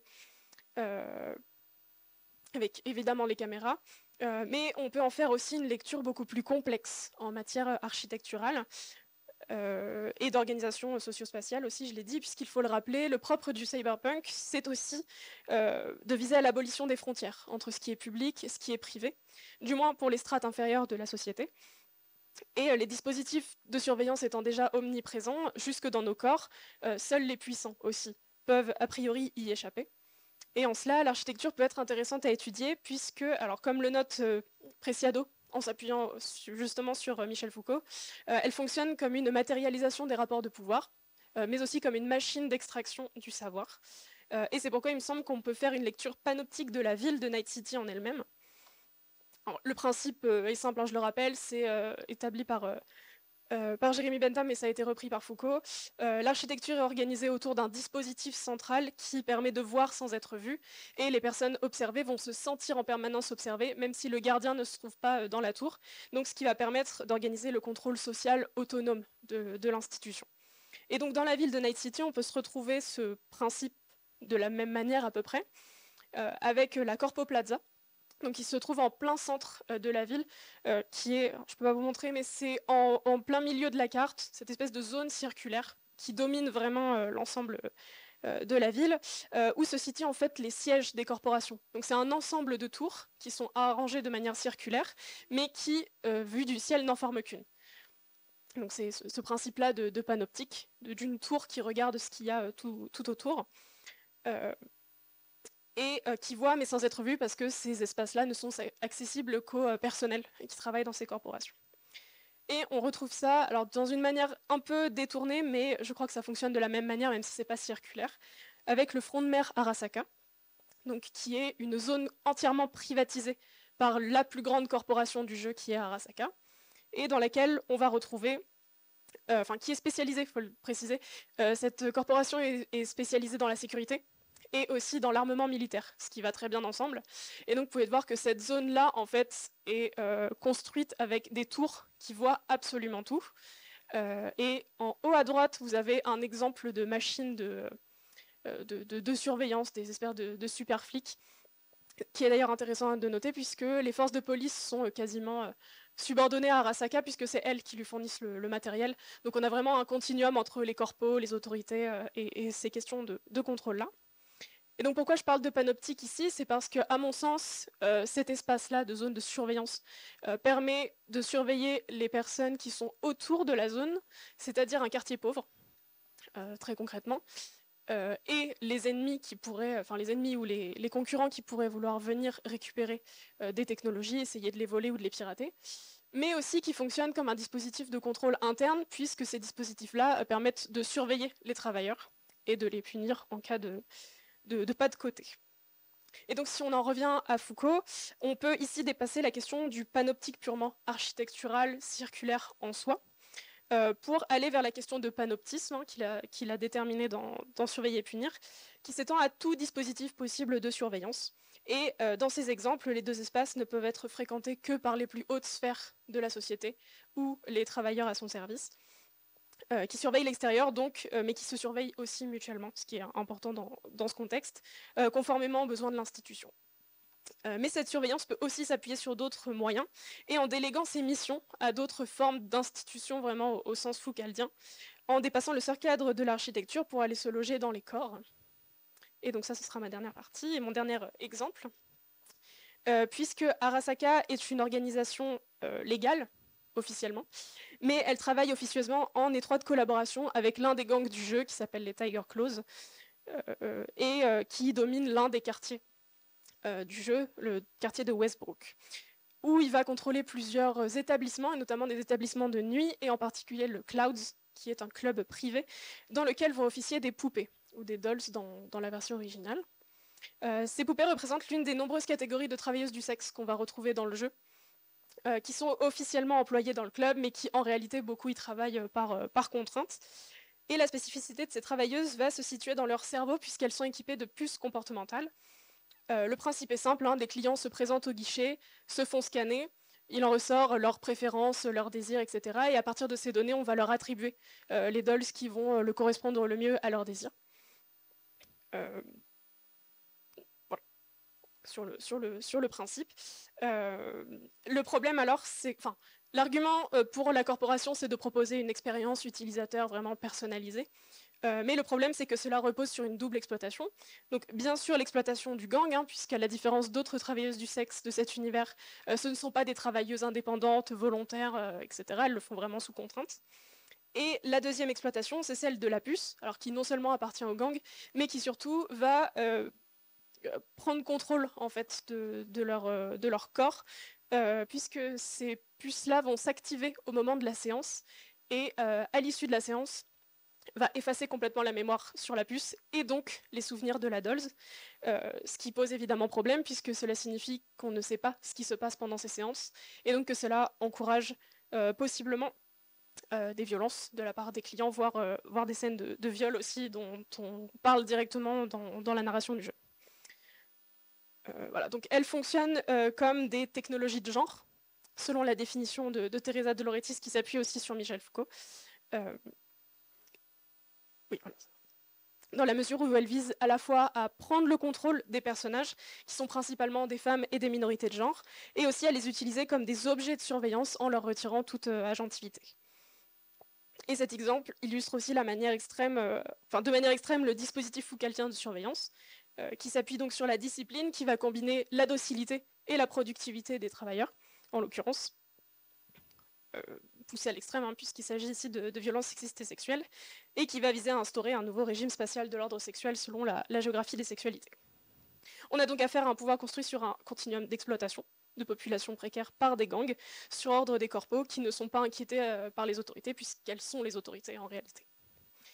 Et dernier point, il y a aussi des choses intéressantes à en retirer en termes de contre-surveillance, puisque le cyberpunk, c'est aussi l'espace privilégié de la contestation face à ces violences, et on retrouve notamment diverses formes de contournement, voire de résistance par ces technologies.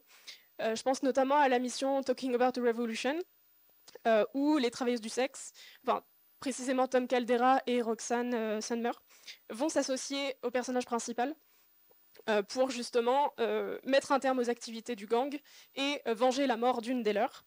Et ça va passer notamment par le piratage de ces fameuses puces, où on va transformer ces deux travailleuses en combattantes cybernétiques type Terminator, si vous voulez. Et donc, ça donne, enfin, je pense que ça donne aussi à penser la manière de pouvoir contourner, de détourner, voire de résister à ces technologies de surveillance. Et donc, pour conclure, Cyberpunk 2077 propose des modalités de surveillance qui sont assez classiques, mais aussi des éléments renouvelés, de nouvelles technologies qui ne sont pas présentes dans notre réalité, du moins pas encore, mais qu'on imagine facilement advenir dans un futur assez proche. Et il me semble ici que la fiction peut servir à des fins d'anticipation, justement, de théorisation, de prévention de dérives quant aux usages de biotechnologie, et de réfléchir à qui possède quoi, à qui le pouvoir est confié, qui surveille quoi, etc. Et j'ajouterais que donc, ces versions évoluées, en fait, ces corporations sont ni plus ni moins que nos GAFAM actuels, ce qui suppose qu'on soit vigilant, bien sûr. Et j'ajouterais justement que la surveillance dans la fiction, c'est une chose, mais ce n'est pas non plus un hasard si certaines personnalités, comme celles que vous avez affichées ici, sont fascinées par ces univers dystopiques qui, je crois, peut justement nous inviter à réfléchir sur nos propres sessions de jeu, donc notamment avec Elon Musk qui est fasciné par Cyberpunk et qui a d'ailleurs menacé un peu les devs pour y apparaître mais qui n'a pas réussi.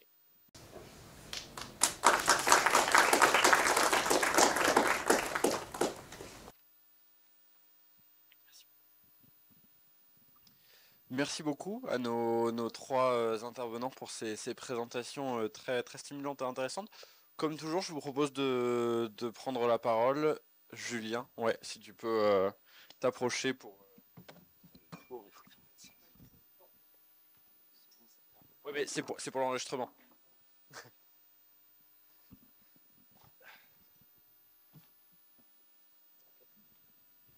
Je vais mettre là. Merci à tous les trois, c'était vraiment extrêmement stimulant. Et d'ailleurs, petit clin d'œil, j'ai Night Trap dans ma ludothèque, qui est un jeu qui est cultissime, autant que kitschissime d'ailleurs.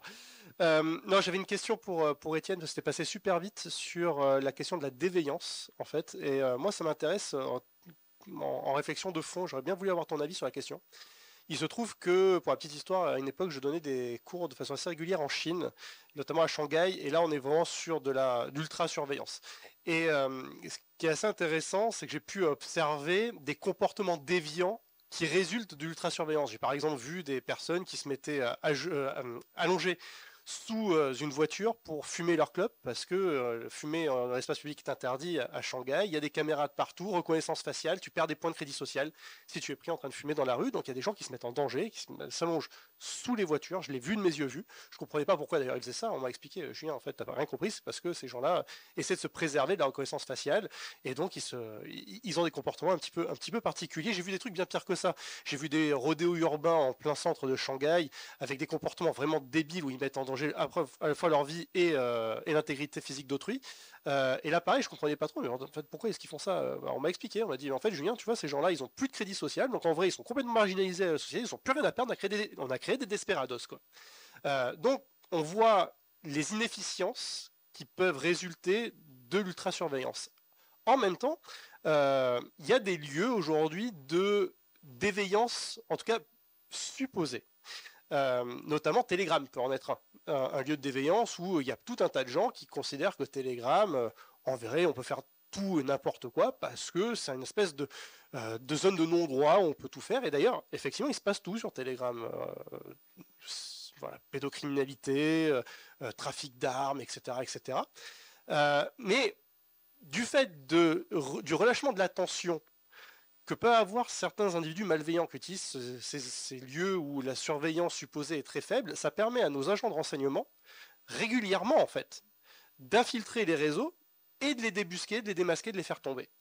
Et en fait, entre les déviances qui sont créées d'une manière ou d'une autre, parce qu'en vérité, la règle et le système créent les incitations à la déviation, quoi qu'il arrive. Je me demande quel est le système le plus efficient en fait entre la déviance et l'ultra-surveillance. Voilà.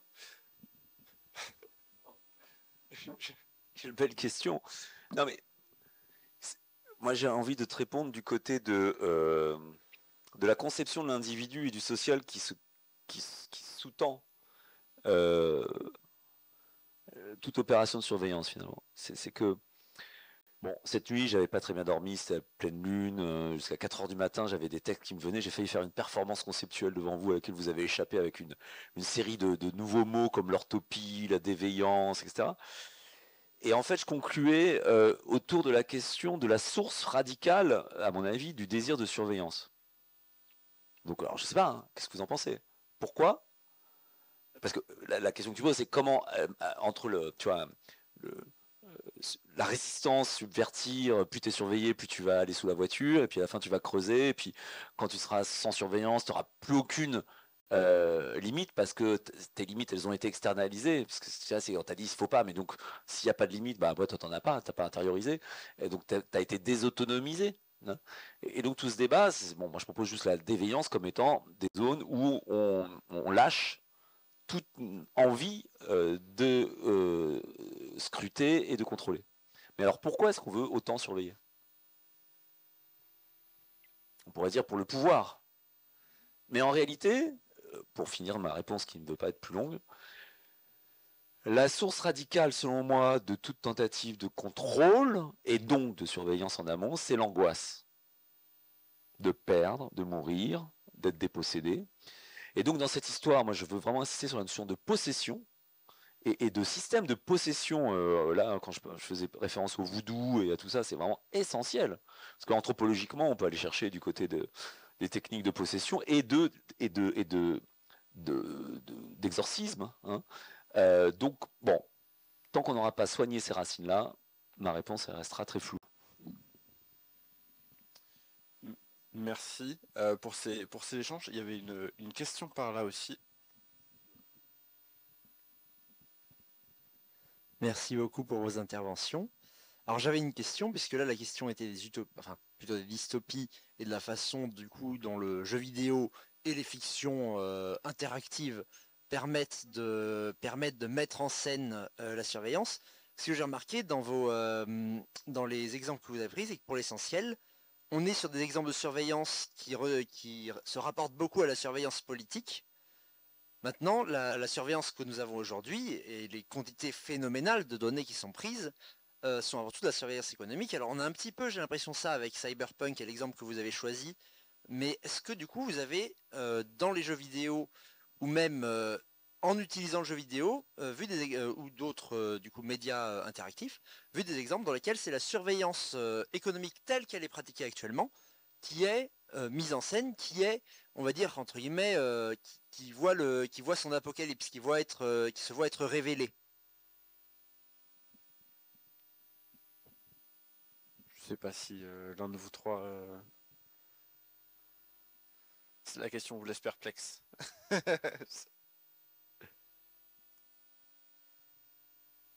T'as le micro. C'est bon là? Oui. L'exemple que j'ai donné du piratage de terminaux informatiques, en fait, c'est pas propre à Cyberpunk, on le retrouve dans plein de jeux vidéo, donc c'est la réponse qui me vient un peu facilement. Mais ouais, de la surveillance vraiment purement économique, j'ai pas d'exemple là qui me vient en tête. Je crois que je suis pas la seule. Après, l'exemple de Watch Dogs, par exemple, entre dans cette forme de surveillance économique, mais elle n'est pas centrale dans l'univers du jeu. Mais le Watch Dogs, que ce soit le premier, surtout le deuxième, vont avoir pour objectif aussi, et ce qui était très intéressant, c'est que comme c'est des open world, ce sont des open world, vous pouvez vous balader dans ces univers virtuels et juste surveiller les faits et gestes des avatars des PNJ. Et là, par contre, vous pouvez aussi les pirater leur porte-monnaie. Donc là, c'est sur un côté très premier degré du piratage économique. Mais ensuite, vous pouvez également pirater leurs conversations et comprendre comment ils fonctionnent d'un point de vue sociale, sociétale, économique. Et je dirais que la plupart des open world depuis, pas que, mais depuis GTA, mais même également Mafia 3 par exemple, jouent beaucoup sur cette idée de surveillance et de contrôle aussi social qui passe par un contrôle de l'économie. Ouais, je te rejoins tout à fait, Joséphine, parce qu'effectivement, ouais, Watch Dogs, j'ai travaillé un petit peu dessus, Watch Dogs 2, et effectivement, Watch Dogs, on a des missions, on a une mission par exemple contre Noodle, qui est l'équivalent de Google en fait, mais dans le jeu, où on infiltre les locaux de Noodle, etc. Et en fait, c'est aussi une critique quand même d'assurance par les GAFAM, etc. Il y a une autre question, je suis désolé, je fais circuler la parole. Je vous remercie. Alors, je vous remercie pour vos trois présentations. Peut-être rebondir sur la question de surveillance économique. Moi, j'ai peut-être un exemple. Le jeu Curate Squad, développé par Consumer Soft Products, c'est un petit jeu indépendant extrêmement cyberpunk, très abrasif dans son game design, dans son gameplay, etc. Et l'idée, ça reflète un peu ce qu'on fait dans Cyberpunk 2077. On est une sorte de mercenaire, mais on travaille pour une compagnie qui est payé par d'autres compagnies pour régler les affaires de certaines compagnies entre certaines compagnies. Et il y a vraiment une sorte d'idée de contrôle ou économique où il y a une mission, par exemple, où on est envoyé pour assassiner trois, trois investisseurs, trois membres assez importants d'une compagnie, parce que le board des investisseurs trouve qu'ils dépensent pas assez bien leur argent et du coup on va les tuer. Notamment parce que l'un d'entre eux est un collectionneur avide de l'équivalent des Funko Pops du jeu vidéo. Et il y a, et pour dire, il y a un peu cette idée-là d'observation de l'économie, de contrôle de l'économie, parce que en termes de questions politiques, il n'y a pas vraiment de gouvernement dans Cruelty Squad. Il n'y a pas de système comme ça où il y a un État, etc. C'est vraiment plus des méga corporations qui règlent leurs problèmes entre elles à coups de mercenaires. Et là, vraiment, c'est presque purement plus une question de contrôle économique. Notamment dans le jeu, on peut investir son argent dans le stock market.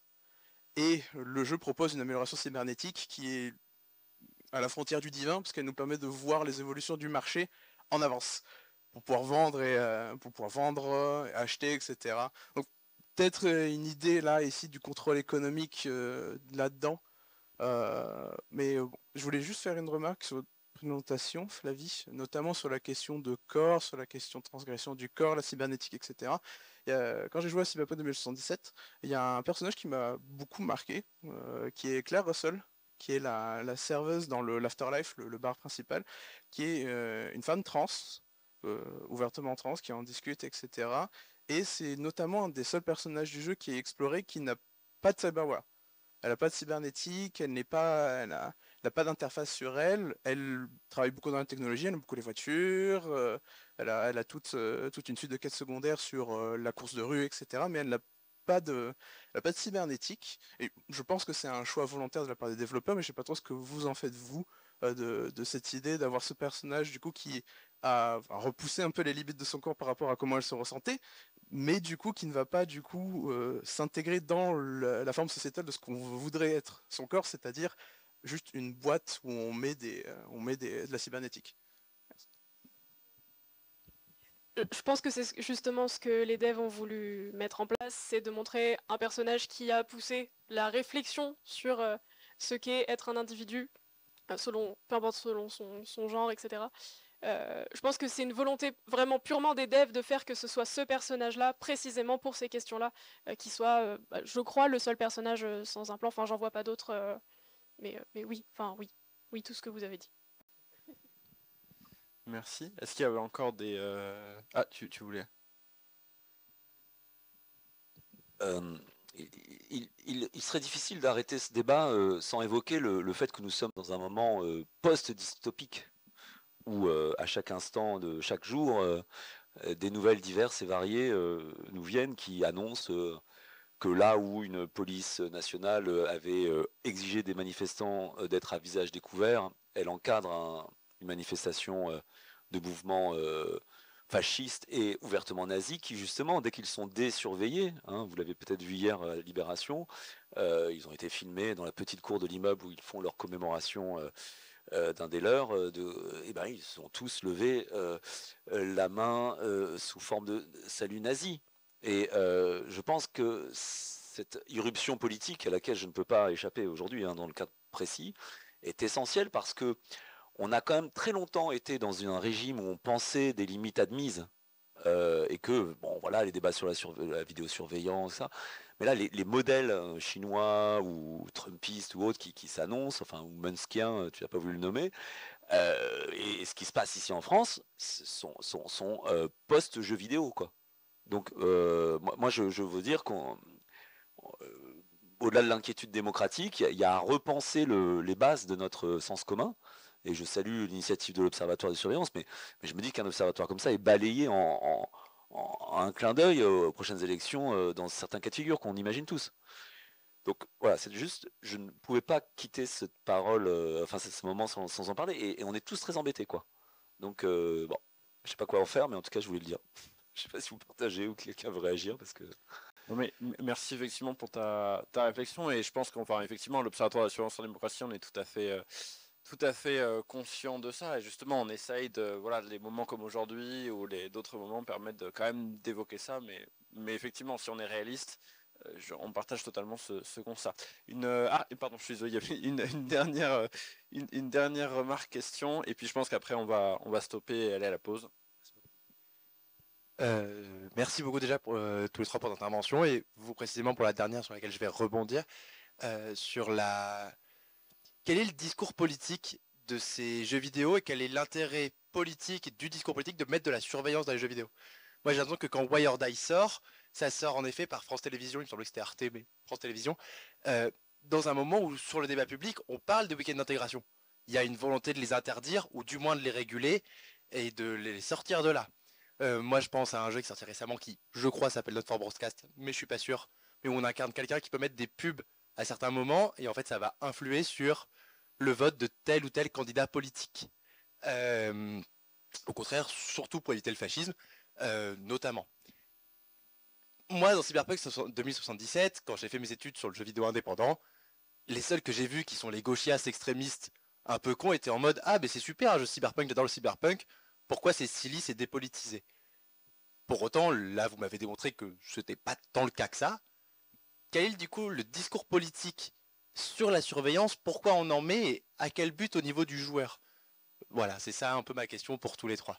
Merci beaucoup encore. Merci. Et je vous laisse réagir.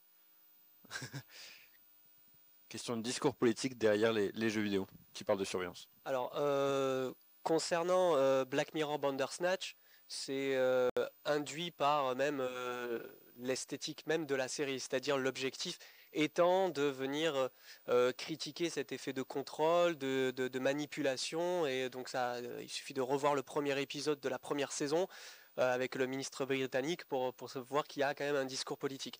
Il y a également un autre exemple d'un film interactif qui est pas mal, qui s'appelait Tantale, de Gilles Porte, qui était également réalisé dans le cadre d'Arte cette fois-ci. Alors peut-être que je confonds entre France Télévisions et Arte sur ces deux productions, que ce soit Way or Die de Simon Buisson et Tantale de Gilles Porte, où on vous mettait dans la peau d'un président à la veille des JO, et l'objectif était de lui murmurer à l'oreille des choix, donc sous fond de tensions géopolitiques assez importantes. Et il n'y avait absolument pas de texte qui était présenté, c'était juste avec une technique qui s'appelle le son binaural, et en fonction des choix qu'il entendait à gauche, enfin des murmures qui se faisaient lui-même à gauche ou à droite, on pouvait cliquer sur le bouton droit ou gauche de la souris, ça permettait de déclencher une suite.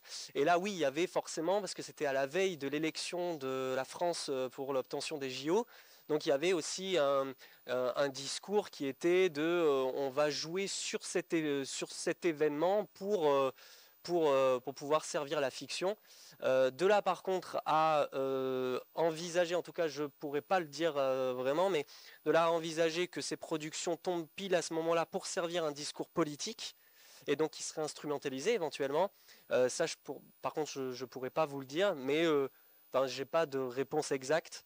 Par contre, c'est sûr qu'elle joue sur ce flou et cette porosité, là encore, entre ce qui est virtuel et réel. Et il ne faut pas oublier que toutes ces fictions ont toujours la dimension technologique présente. Donc au moins, la seule chose que je peux dire, c'est qu'elles vont critiquer un discours politique et des faits potentiellement établis.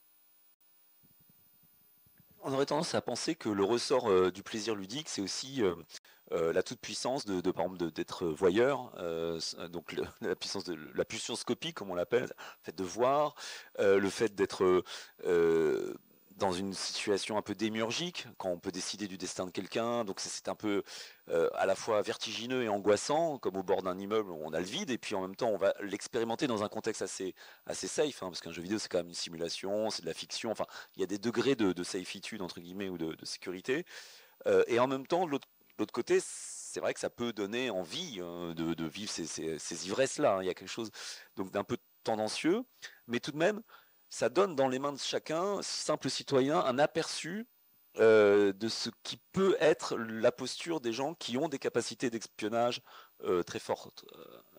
Et je crois qu'à ce titre, dans l'encapacitation ou de la manière dont on peut nous-mêmes voilà, nous emparer d'une pétition, diffuser des éléments. Et puis on n'a pas parlé non pas de la surveillance qui surveille au-dessus, mais de la coveillance. C'est-à-dire les gens qui se font, et j'avais l'exemple, je voulais le montrer d'une artiste toujours classiste avec qui j'ai travaillé, qui est allée dans Heavenline, qui est un MMORPG en ligne, et le fait qu'une artiste vienne dans ce monde faire une performance pour explorer les limites de cet univers a suscité des guerres intergalactiques entre les factions, au point que les personnes l'ont identifié et sont remontées jusqu'à son numéro, jusqu'à l'accuser de mort, enfin la menacer de mort, qu'elle porte plainte et qu'elle arrête l'expérience. Donc ça, c'est quelque chose que je voulais évoquer, mais qui est hyper intéressant parce que ça signifie que dans les communautés, y compris immergées, que ce soit dans les réseaux ou dans le trolling que permet le pseudonymat, le fait de ne pas être reconnaissable, etc., il y a aussi quelque chose de cette puissance dont on est privé, parce qu'on n'est pas dans les grandes sphères, mais qu'on s'accapare avec des groupes en logique d'exclusion et en pure agression. Et donc là-dessus, il va falloir travailler collectivement très sérieusement, quoi. Parce que c'est vraiment là le lien primal et social qui est attaqué, quoi. Et moi, merci infiniment pour la perche, parce que ça me permet de nuancer tout ce que j'ai pu dire. L'intérêt pour CD Projekt de se plonger dans Cyberpunk, c'est parce que, enfin, à mon sens, c'est résumé un peu grossièrement, mais le Cyberpunk, c'est l'équivalent en science-fiction de la dark fantasy dans la fantasy, donc ce qu'ils ont fait juste avant avec The Witcher, qui permet de parler de le noir et le blanc chez les humains, tout ça, c'est compliqué, tout est très politique, et ils en sont très conscients. Et justement, là où ça me permet de nuancer, c'est que Cyberpunk est, à mon sens, un des jeux les plus ironiques de l'histoire, dans le sens où il dénonce les corporations, alors que CD Projekt est une de nos corporations, avec tous les scandales qu'il y a pu y avoir sur le crunch, etc. Et même sur l'exemple de la représentation des personnages trans, Claire Russell est un personnage incroyable. Et à côté de ça, on se balade dans un monde où il y a des publicités qui ont provoqué des grosses polémiques aussi sur la représentation fétichiste en fait des personnes trans. Donc voilà, c'est un jeu plein de paradoxes et c'est super. Merci beaucoup. Je trouve que ça fait une bonne conclusion pour ce Paradoxe sur cette première table ronde de l'après-midi.